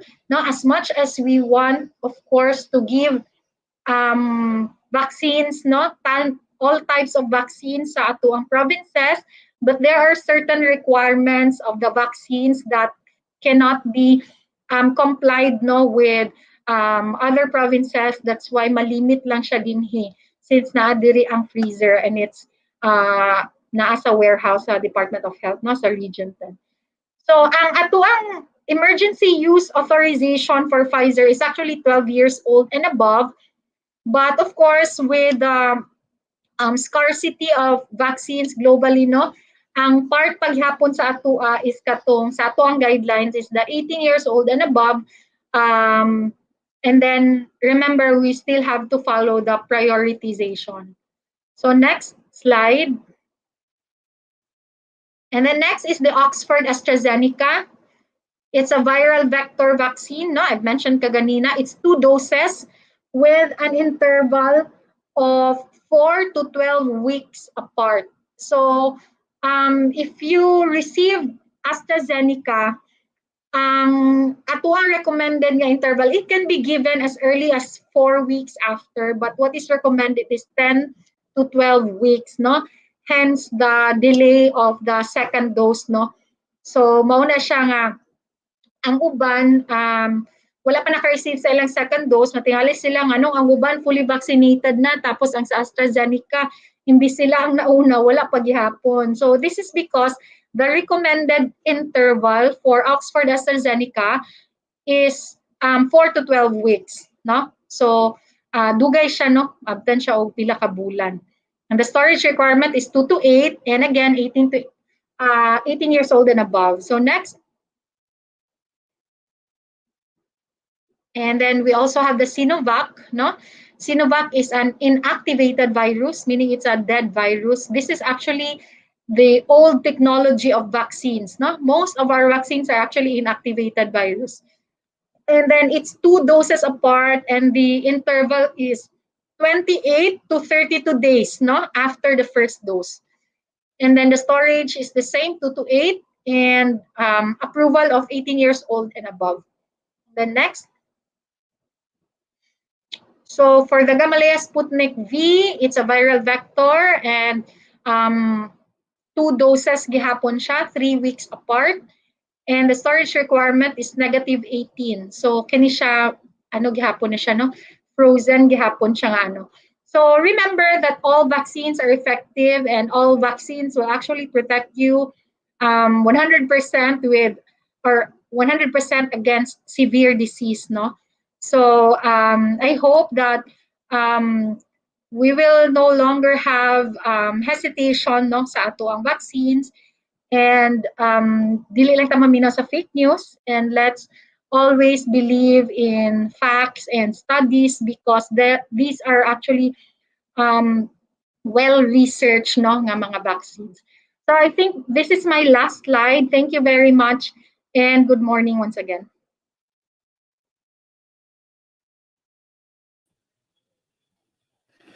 Comprehensive and well explained po, Doc. Once again, that was Dr. Willa Flor K. Brito. Thank you so much for being with us this morning, and DepEd 10 family extends our heartfelt gratitude, Doc. Exactly, we are honored to be given facts and all necessary information on vaccination. Getting the concretes of how vaccine works is enough for us to decide voluntarily. And as far as herd immunity is concerned, everyone is entitled to help one another and be the advocates for achieving a disease-free learning environment, to be specific. So Doc, please stay with us, and you might have questions. Part it. We will be reading those questions later on. We will still have Doc Weng, Doc Willa Flor Brito of DOH, together with us in the town hall to answer the mostly asked questions or vaccine questions, because it's more convincing if we are to listen it from the experts themselves from the Department of Health, because they are well aware of this. So thank you so much, Doc. And please stay tuned. Our 1.3 viewers, 1,300 viewers together with us. Thank you so much for actively listening and being in attendance. And before we proceed, we'd like also to greet our Medical Officer 3 in the Division of Ozami City. Happy birthday, Dr. Alice Adelanga of the Division of Ozami City. Region 10 School Health and Nutrition Section. Would like to greet you, Doc. You may have a blast on this day.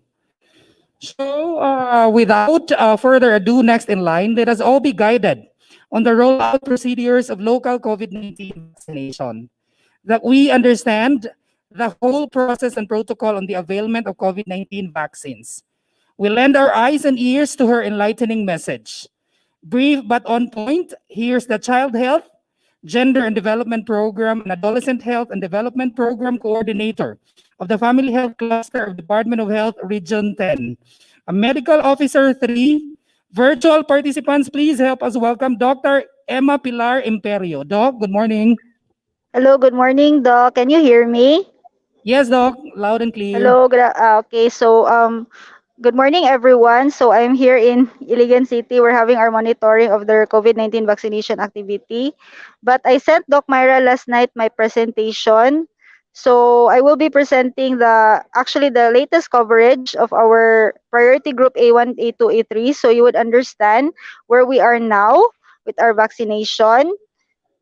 And also, we can also give an update as to when is the estimate for the next succeeding priority groups. So, can I have my slide presented, please? Yes, Doc.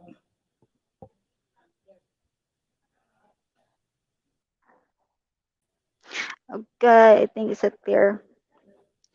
Actually, this was already presented by Doc Awela earlier. So allow me, good morning everyone again. So allow me to present the Region 10 vaccination rollout procedure. Next slide. I think this is not so clear, but I will be providing you the copy of my slides. I think this was discussed by Doc Wella regarding the prioritization. So actually, for the priority group A1, it is subdivided to A1.1 to A1.9. Okay, so what was added was the A1.8 and the A1.9, which is the A1.8, which is the OFW, and the A1.9, which is the immediate family members of our healthcare workers.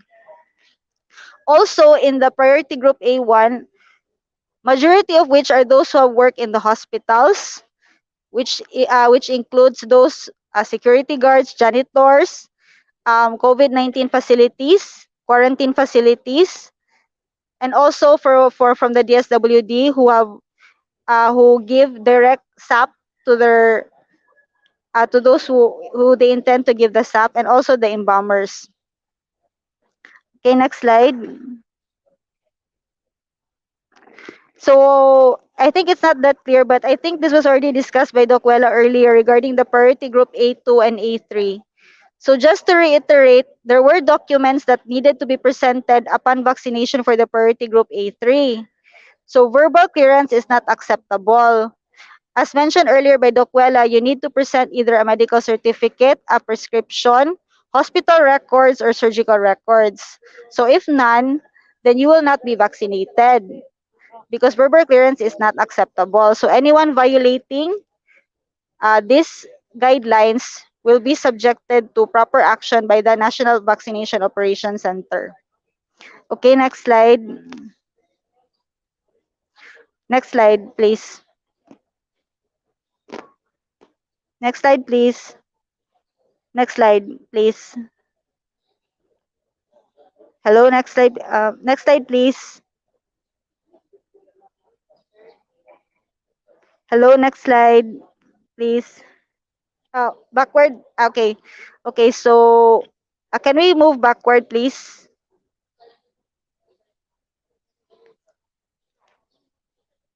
Mm, okay, next slide.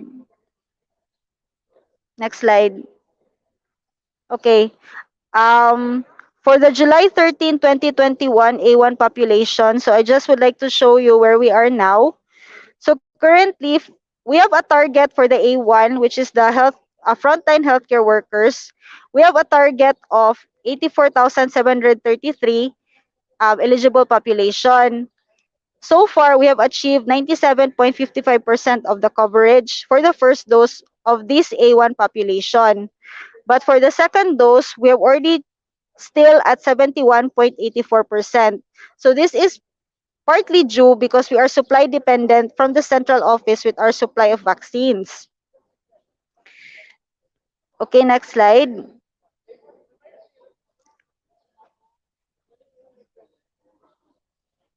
Can we go back, please?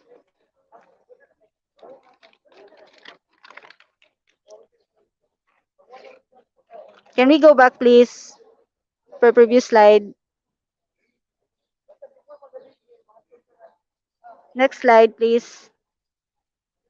Next slide.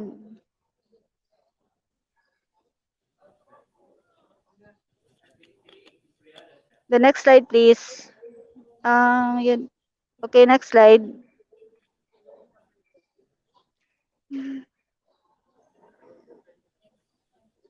Next slide, please.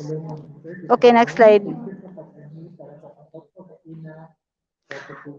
So also for the A1 population, for the 7 cities of Malaybalay, Valencia, Oroqueta, Ozamis, Tangub, El Salvador, and Hingoog City, so far, those who have given the first dose is still at 96.71%, and we are still for our second dose, we are still at 79.88%.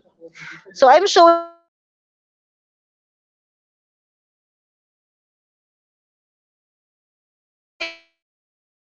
this vaccination. Okay, so next slide. Next slide, please. So this is for the priority group A2. So far, for the 5 provinces and the highly urbanized cities, we are at 30.76% of our first dose. So gamay pa jud kaayo. So, and our second dose is still at 10.15%. Now, to reiterate the National Deployment Plan for COVID-19 vaccination objectives, we prioritize the most at risk and the most vulnerable. So, every time we receive a supply from the central office for the COVID-19 vaccines, it is allocated primarily for this population of the A2 because they are the most at risk and the most vulnerable. And also, central office has issued the Tutok A2 guidelines, which is to have the objective that by the end of July, nationwide at least, we will reach 95% of our A2. So that is the reason why that this month, every time we receive an allocation, it is allocated primarily for the A2. So we are exhausting all efforts like transporting, like sa katong mga gikan mga seniors nga naa sa bukid, the LGUs have exhausted all the efforts na to hire a transport to get them from their mountains and bring them to the vaccination site and even offer them food or something in kind to just invite them to be vaccinated. So we are ongoing with our efforts and hopefully by the end of July, we might reach the target of at least 95% of the A2 population so we can move to the next priority groups. Next slide, please. Okay, for the 7 cities, Malaybalay City, Valencia, Oroqueta, Ozamis, Tangub, El Salvador, and Hingoog. For our first dose, we are still at 23.69%. And for our second dose, we are still at 7.38%. Okay, next slide, please. So for A3, population with the persons with comorbidities, our first dose is still at 33.83%, and our second dose is at 13.11%. Next slide, please. So for the 7 cities, for Malaybalay, Valencia, Oroqueta, Ozamis, Tangub, El Salvador, and Hingoog City, for the coverage of our first dose, we are still at 35.92%, and our second dose is still at 10%. So next slide, please. So to just review what Doc Wellas mentioned earlier regarding the eligibility of priority group A4.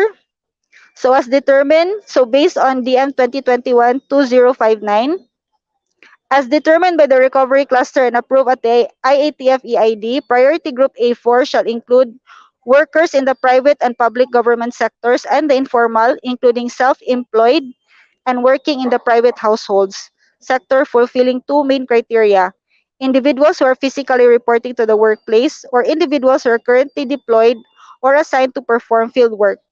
The distribution and administration of vaccines to priority group A4 shall be divided into two phases to give priority to areas that are prone to resurgence of COVID-19 cases, depending on the supply of the vaccines.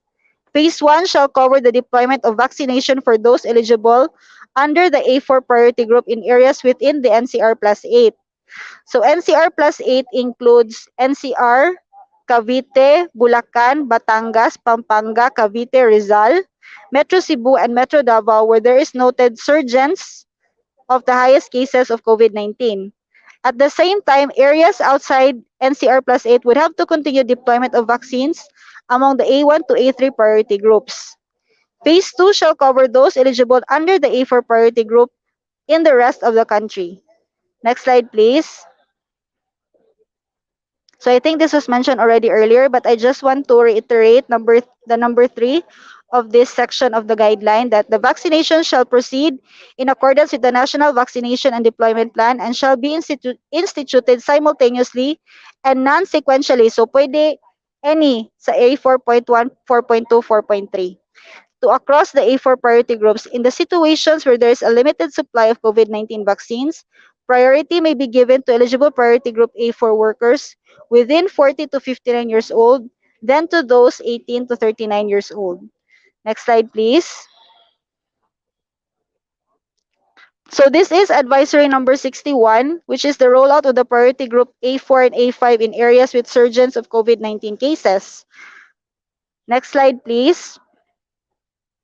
So far, in Region 10, there is noted high-risk areas with regards to COVID-19 infection cases in Cagayan de Oro and Camiguin. So Cagayan de Oro is currently in MECQ, and Camiguin, there's one municipality who's currently in lockdown, which is Mambahaw, because of the surgence of cases. So that is why they were allowed to proceed to A4, but selective lang siya. It should be 40 above and prioritize the A4 who are most exposed, such as public transport drivers like our tricycle drivers and jeepney drivers, street vendors, and those working in the market. So far in Camiguin, we have vaccinated already 88 vaccinees for the first dose. And for Cagayan de Oro, as of July 13, 2021, we have vaccinated 3,685 vaccinees for A4 and 31 have already completed the second dose. Okay, next slide. So to just reiterate what Doc Wellas mentioned earlier regarding the prioritization of the per group, from DM 2021-0099, the teachers are still at B1 with the social workers. The social workers who are included in A1 are those who are directly in contact with those they are giving SAP. We are still awaiting the NVOC advisory as to whether the teachers will be placed in A4. But so far, in the recent guidelines that we have, teachers are still under priority group B1. Okay, so for B2, other government workers, B3, other essential workers, B4, the social demographic groups, B5, overseas Filipino workers, B6, other remaining workforce. For the phase 3, It is the priority eligible C, the rest of the Filipino population not otherwise included in the above groups.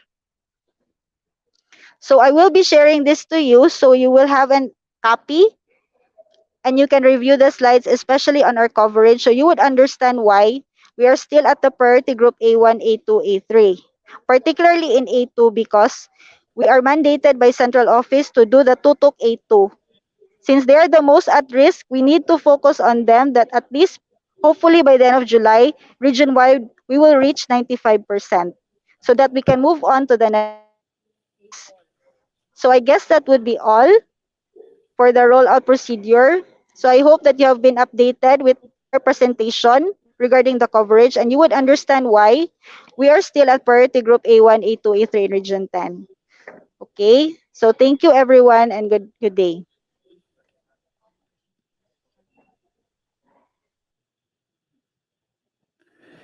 Clearly advocated. Thank you so much, Dr. Emma Pilar Imperio of DOH Center for Health Development, Northern Mindanao. Thank you for sharing it to us that indeed our trust should outweigh the negative perceptions on vaccination, and that to simply have it said, the benefits of vaccines should outweigh its risk. Thank you so much, Doc. And with that, please stay with us. Allow us to give you the certificates of recognition together with our token of appreciation. And can we have the certificate flashed on the screen, please? Republic of the Philippines, Department of Education, Region 10, Northern Mindanao, Zone 1, Upper Balulang, Cagayan de Oro City.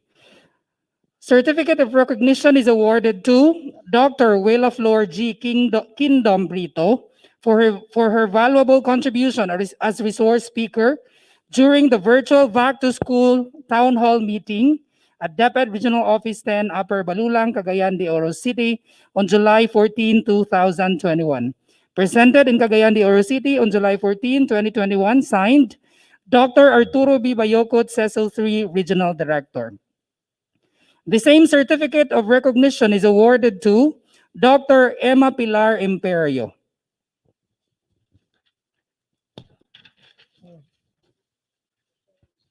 In behalf of the DepEd 10 family, under the excellent leadership of our Regional Director, Dr. Arturo B. Bayocot, CESO 3, from the bottom of our hearts, we deeply gratify the partnership of DOH with Department of Education on our constant efforts against the pandemic. To our equally scholarly speakers, Dr. Welo Flor Brito and Dr. Emma Pilar Imperio, Dokis, thank you very much. So we will still be having them as we are now opening our open forum for the question and answer on the mostly asked VACC questions. So we will be reading the first 5 questions in queue. But before that, please allow us to select, of course, the questions that we will be reading first. All right. So here's one question from. These are actually the most frequently asked questions. So first on the list, are there clinical data studied by Department of Health or World Health Organization to support mixing of vaccines and boosting efficacy? Doc Weng and Doc Emma. Doc Well, okay ra ako yung mag-answer? Yes, sure, Doc Ems. Take the floor. Thank you. Okay, so the question is, are there clinical data studied by DOH or WHO to support mixing of vaccines and boosting efficacy? Actually, there is still no study supporting as to whether pwede ra nga ang first dose o second dose lahi-lahi og brand. So, because lahi-lahi og interval per vaccine, like for example, Sinovac has an interval of 20 to 32 days for the first and second dose. For AstraZeneca, I think it's between the first and second dose, it's 8 to 12 weeks. For Pfizer and Gamaleya, it's 21 days. Also, there are still ongoing studies as to whether it is safe nga mag-mixing ang vaccines. Although there's already an advisory number 64 of our National Vaccination Operations Center, that if inadvertently lahi nga brand ang mahatag for the second dose, okay ra siya. But we do not encourage this because there are still ongoing studies regarding the safety of mixing the vaccines and boosting the efficacy. What is known is that the first and second dose should have the same brand to ensure the efficacy of the vaccine. Okay, that would be all. Doc, wala na kay Doc. I think you've said everything already, Doc Emma. Thank you. Okay. Thank you so much, Doc Emma, for that straight to the point answer of that question. Second in queue, could you comment on the need to do vaccine boosters or second vaccine course for better protection like patients with severe comorbidity?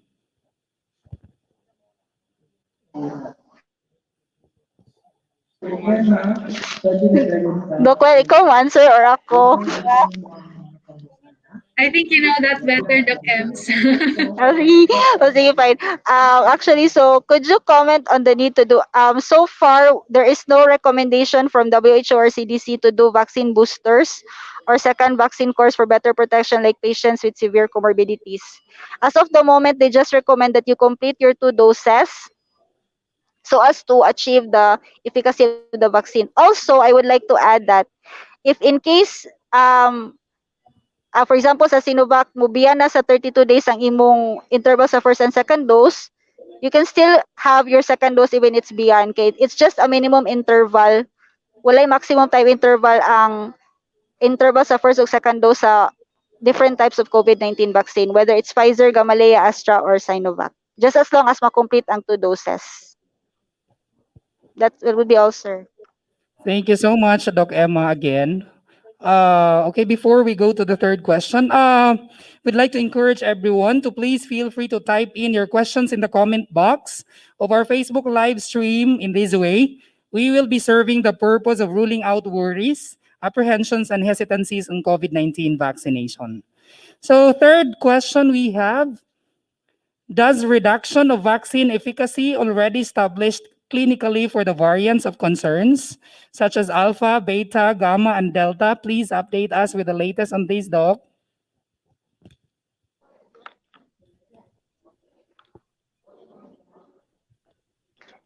As of the moment, there are no studies yet regarding where there is reduction of vaccine efficacy with regards to the variants.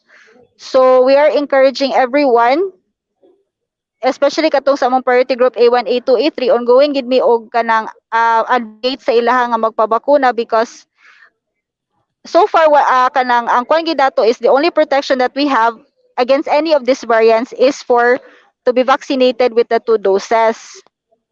Kay it doesn't mean manggod nga kung dili kung nabakuna na tag 2 doses dili na ta ma-infected sa any of these variants.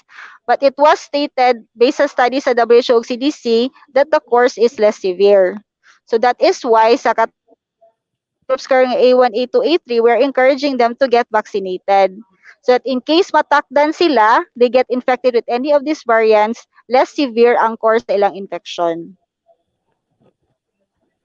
Thank you, Doc Emma. So that's a good news still. So that's a good information to absorb, so that not everyone is confused because of the existence of another variants.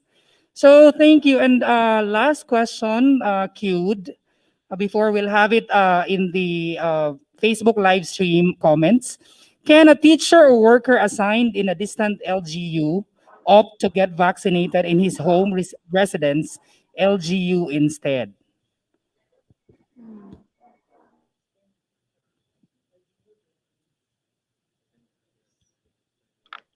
Hello, good morning. So for the question, actually, you should get vaccinated at your home residence.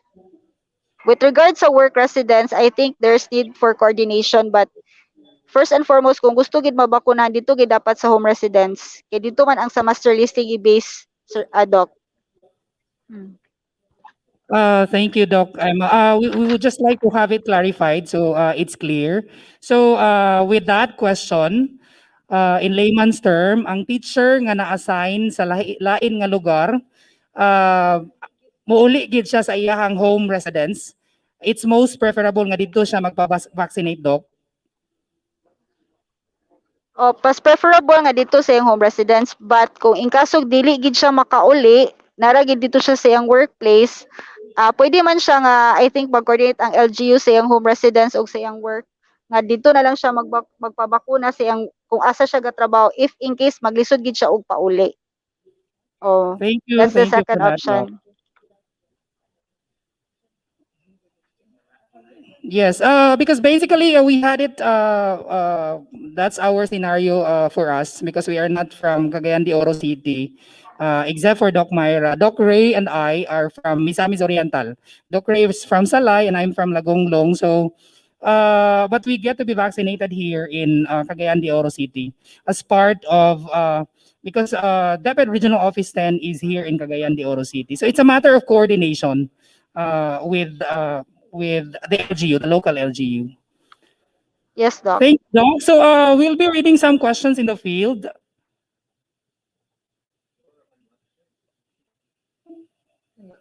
Okay, here's one question from Ma'am Lovely Ortiz.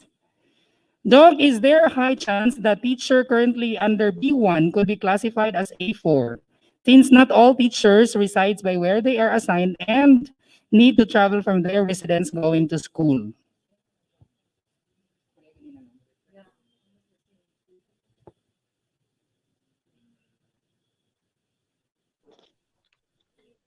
As of the moment, NVOC has not yet issued any advisory or guideline to move the teachers to priority group A4 from B1 because on the basis that we are ang classes man gud nato is dili siya face to face, virtual man siya. If we review again the A4, it is those who are physically nagkanang nagid mga ga-conduct og face to face nga transactions. So that is one of the reasons why nga wala pa siya gibutang sa A4, na pa siya sa B1 since wala pa may conduct pod og mga face-to-face nga classes. Okay, so as of the moment, we're still waiting good for the NVOC advisory as to whether ma-move na ang teacher sa A4. Thank you so much, Doc, for clearing that out. Here's another question from Sir Roger. From Sir Roger Zafra. Question for vaccination is last June 18 at Pangantukan, Bukidnon. Second dose on July 16. But this time, I am under vacation daily at Cagayan de Oro. What will Sir Roger Zafra do? Doc?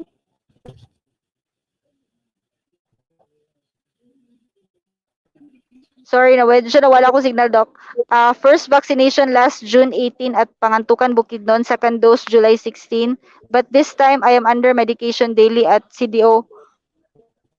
Sir, can you please clarify your question? Medyo kay kuha kasabot. O say, ang concern ani niya, Doc, sa iyang question? If you'd like to have it received clearly, Sir Roger, I guess, is still waiting for the second dose, July 18. But he's presently in Cagayan de Oro City with medication, so probably he is admitted. So he's asked if what can he do? Because he worried not vaccinated on July 16. Actually, if his concern is if under medication siya as to whether maka-receive ba gyapon siya sa iyang second dose, even if under siya medication, is that his concern? Yes, that's one, Doc. Actually, wala may contraindication to receive the second dose if under siya sa medication. So for the contraindication to get the second dose is either na-expose siya sa COVID, na positive siya COVID-19 infection, or naka-receive siya vaccination nga less than 14 days pa sa interval sa iyang second dose. But with regards to medication, there's no contraindication man to receive his second dose. Maka-receive rin gyapon siya sa iyang second dose ana on the due date. Yes, Doc.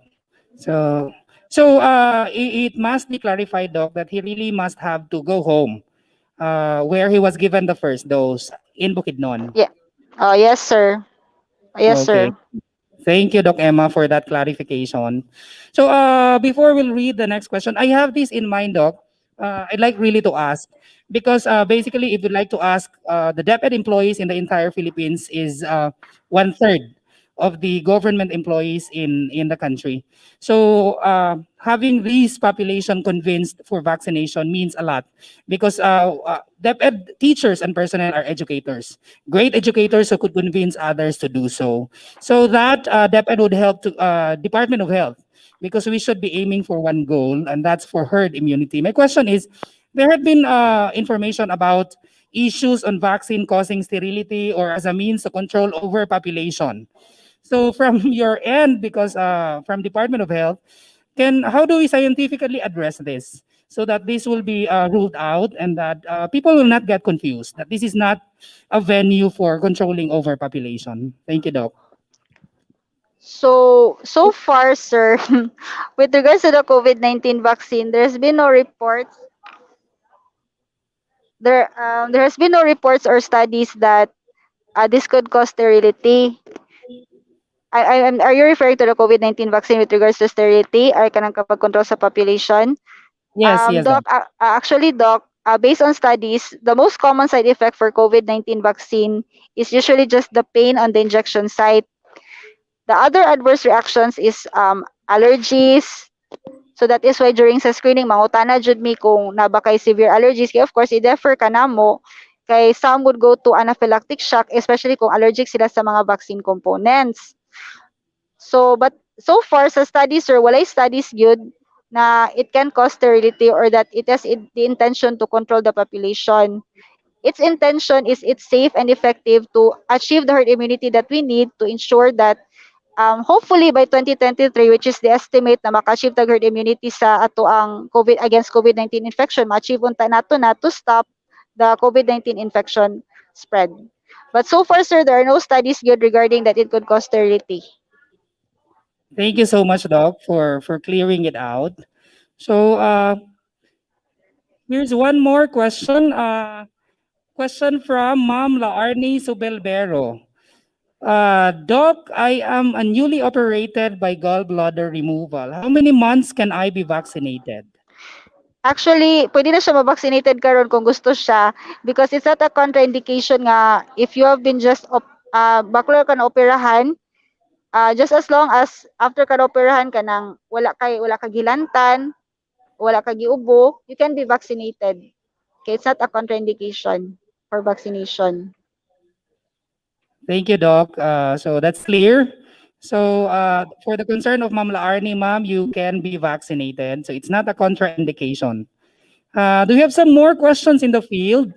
We do understand. Please encourage everyone to ask questions because though we'll have a rollout with this, I know each of the division office will also have their initiative to do town hall meetings like this. But this is a good venue as at the regional level to address those concerns because we have experts from the Department of Health themselves. So yes, here's a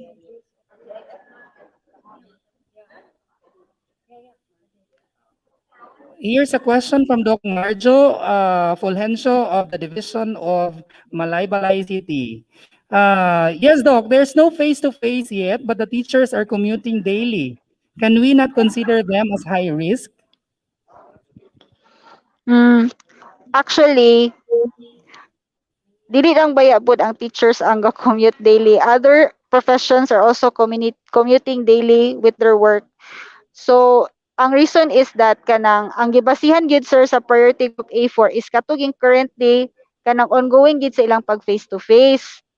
So, even if karon ang region 10 ang focus man gid nato karon is A1, A2, A3, layo pa man gid ang A4, ang nag A4 nato karon is selective pa. Giuna man gid namo to ang katuging face to face nga high risk gid kaayo, like they face people nga kanang all walks of life, like katong mga street vendors nato, public transport kanang atong mga bus drivers, mga jeepney drivers o mga kanang habal-habal drivers. So sila man gud ang kung ato i-grade nato, sila gid ang most at risk kay bisan kinsa man to ilang gina face to face gyud sa ilang base sa ilang trabaho. Kay mo man na on the basis of the job man na kung kinsa imong sige gaatubangon. And based on that, mo gid ang nabantayan po, mo puto na kuanan sa endbook nga sila gyud ang kanang mga sa informal sectors muna sila ang pinaka high risk. So when the time comes nga mag A4 na gid ta tibok region, sila gid na ang unahon.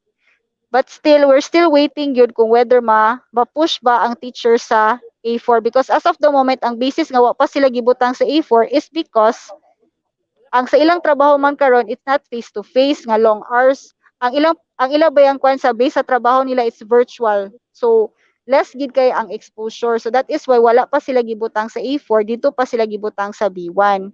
Siguro by that time when we will start the conduct of face to face nga classes, I think that's the time nga siguro mabutang na gid mo sa A4. But as of the moment, nabutang sa sila sa B1 on the basis nga sa inyong basis karon sa inyong pagkuan sa classes is on the virtual nga platform. So based on that premise, less ang exposure ninyo compared sa katulugan mga street vendors, habal-habal drivers nga sa ilang trabaho they constantly face people nga on all walks of life. So muna siya, sir. Thank you so much, Doc Emma. So that's very clear. Very clear for in as far as we are talking about prioritization. So we understand the level of the risk that people are exposed to alongside doing our daily jobs. So here's one second to the last question we have from Mamalu Hero. It says, hello po, question. If the person has already his first dose and nag-COVID positive, entitled pa ba gihapon siya for second dose? Thank you. So, yes, Doc, go ahead for the answer. I think this was mentioned by Doc Wella sa iyang presentation na, for example, humana siya sa iyang first dose and then nag-COVID positive siya, right after maka-recover gid siya, pwede na siya magpakuha din sa iyang second dose. Okay, as I mentioned earlier, sa COVID-19 vaccines, there's no maximum time interval. So, kung man siya ma-recover siya sa from being infected by COVID, pwede na siya makakuha sa second dose. Just as long as pag-abot dito sa vaccination site, mag-present po siya og copy sa medical certificate of recovery from COVID-19 infection. Yes, thank you so much, Doc, for that. So that's very clear, and but that's just for clarification for everyone. But right after this, they will really have their strong decision and to consider vaccination because it's very important. So just to follow up the concern a while ago, and here's a comment from Megan Olmilia of Bukidnon. Follow-up question or comment? Just a comment. Teacher category from B1 to A4 since teachers are conducting face-to-face transaction with the clients during the distribution and collection of modules, hoping ma-reconsider. But yes, as what Doc Emma had said, we are still waiting on the NVOC for that. But so long as the will is there to get vaccinated as soon as it's time for DepEd teachers and non-teaching personnel in the field to be vaccinated, and it's our chance, an opportunity to get vaccinated and help one another. So I guess we're okay, all... Doc. Yes, thank Doc you, Emma. Doc. Okay, I would like also to add that because we are so supply dependent from the central office with what they give us with the vaccines, because they also base it on the surgence of cases. So katuging regions or places nga perti kadaghan og kaso, mujud to ilang daghan og big allocation. Kay di man sad pwede nga atong tuyo nga tag-ason atong cases here in our region just to get a big allocation. So that is also one factor why dili gid namo diretso even in karon sa among A1, A2, A3, di gid namo diretso sila mabakunahan diretso tanan because of the supply dependency that we have for the vaccines from central office. Thank you so much, Doc Emma and Doc Wella. You are a great help to us into this venue, into this town hall meeting, because everything is already clarified. And I hope this helps a lot into our advocacy campaign, that everyone else in the community, not just our teachers, but everyone else, as soon as their schedule is in, would submit themselves for vaccination. This is to help not just ourselves, but each of our family and the entire community. So with that, wrapping it up, we may now have, can we have an insight from Dr. Myra Yee, our Medical Officer 4 of DepEd Region 10. Doc Mai, do you have any insights, just a short insight to share before we'll have this concluded? So we are very grateful for the information that we have gathered from our experts from the Department of Health. You know that misinformation is like a contagion. It's faster than SARS-CoV-2. So that is why this is very important to have a forum like this so that we'll be able to overcome or if not eradicate the entire misinformation that's going around. Na pandemic sa SARS-CoV, na po pandemic sa misinformation. So this morning we were able to achieve that goal that we have, and we are so grateful in behalf of the entire DepEd Region 10, our ASD Chief, our Regional Director, and kami sa Health and Nutrition section with the school health personnel. We are very grateful for this wonderful opportunity this morning, that we are able to address the one of the biggest issues that we have, especially on vaccine hesitation. So salamat sa tanan nagstay with us and sa atong mga speakers. Thank you so much, Doc Mai, for that insights. And before we totally conclude this, here's an additional information and instructions coming from our very own active chief of ESSD, Sir Myron Talusig. Sir Mai. Thank you, Doc Chard. And thank you to our partners from the Department of Health. Salamat po sa information. And rest assured that we will cascade kung ano man yung ni-share ninyo ngayon. However, I would like to share to our team, lahat ng mga nakikinig ngayon, about the latest instructions coming from the central office, for us regarding the operationalization of Department Memorandum number 28, Series of 21, particularly on the vaccination of DepEd teaching and non-teaching personnel. So, two things we should remember on this instruction. The Secretary has approved for us sa field offices to instruct all personnel, whether it be teaching and non-teaching, to number one, continue to enjoin qualified A1, A2, and A3 personnel for their vaccination. So lahat ng mga offices ng DepEd, including schools, shall enjoin teaching and non-teaching personnel who qualify under priority groups A1, yung school health and nutrition personnel or health professionals, A2 na senior citizens, and A3, personnel with comorbidities, to register immediately in their respective local government units. And if they have not done so, to be prioritized for vaccination. So, yung second point here is for everyone to coordinate with their respective LGUs for the vaccination of qualified A4 personnel. Sinong mga yon? All other teaching and non-teaching personnel. Ito yung mga permanent, job order, contractual, contract of service, and consultants to be categorized under priority group A4.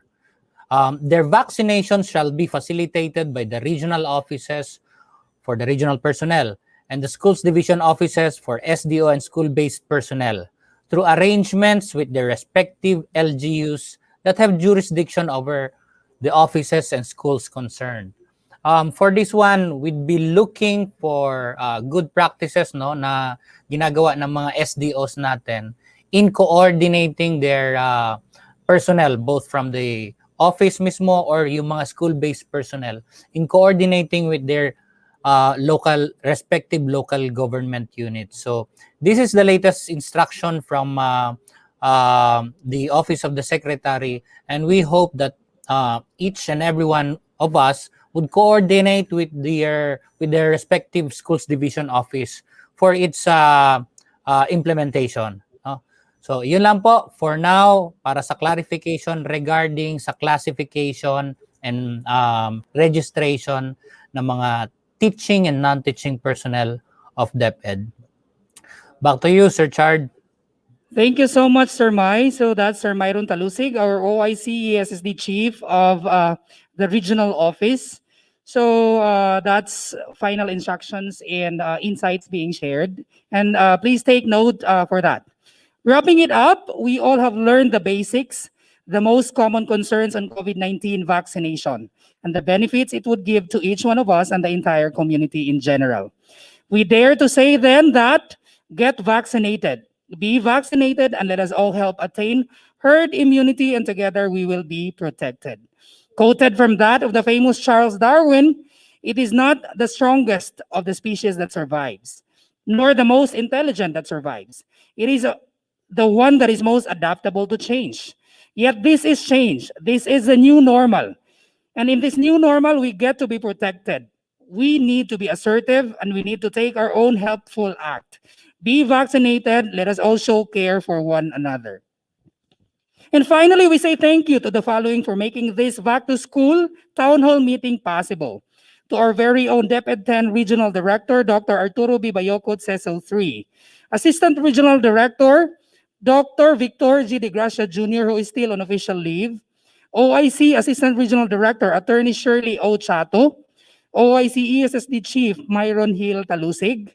Our esteemed speakers from Department of Health, Dr. Welaflor Brito and Dr. Emma Pilar Imperio. Together with our very own Back to School Creative Force, Dr. Myra G. Yee, Dr. Ray Ignacio Cagang, Sir Ralph Simon Mabulay, Ma'am Fatima E. Villaremo, and our new member of our school health family in the regional office, Ma'am Hana. Our DepEd regional office family, the 14 schools division offices, all our DepEd 10 schools, lahat ng ating mga ka-DepEd, lahat ng nanonood sa atin ngayon, marami pong salamat. And of course, our learners, the heart of DepEd 10. To officially give us a closing message on this virtual town hall meeting, we are bringing you back our very active and my co-health promoter in the Health and Nutrition Unit, ladies and gentlemen, our regional supervising dentist, Dr. Ray Ignacio Cagang. Okay, thank you, George. We have already heard all the information regarding with the vaccinations. And before we end, I would like to thank also our Director, Di Bayukot, ARD Shirley Chato, Attorney Chato, Chief Myron Talusig, all the speakers from Department of Health for giving us enough information with regards to these vaccinations. Dr. Welaflor Brito and Dr. Emma Pilar Imperio, the ICT team with our newly member of the It's a New Health and Nutrition section, Mama Hana Ratonil, our nutritionist. I'm very much happy to hear all the information with regard to vaccination. The announcement to all teachers and non-teaching personnel in the Department of Education. We're all aiming to be A4 because as of now we are B1. But I'm pretty sure that there are a lot of health DepEd personnel so under A1, A2, and A3 who is still on doubt in submitting themselves in vaccinations. I hope after this meeting today with the speakers, the information with the Department, direct from the mouth of the Department of Health, we could decide ourselves to be vaccinated because we are from the Department of Education. Let us be the bearer of right information. No more doubts and apprehensions of vaccination. Being a personnel of Department of Education, let's educate and inform everyone, our family, our community, and our fellow employee that vaccination is the answer to control the spreading of the virus, COVID-19. Let's have this para sa bata, para sa bayan. Kitang magpabakuna, kitang tanan.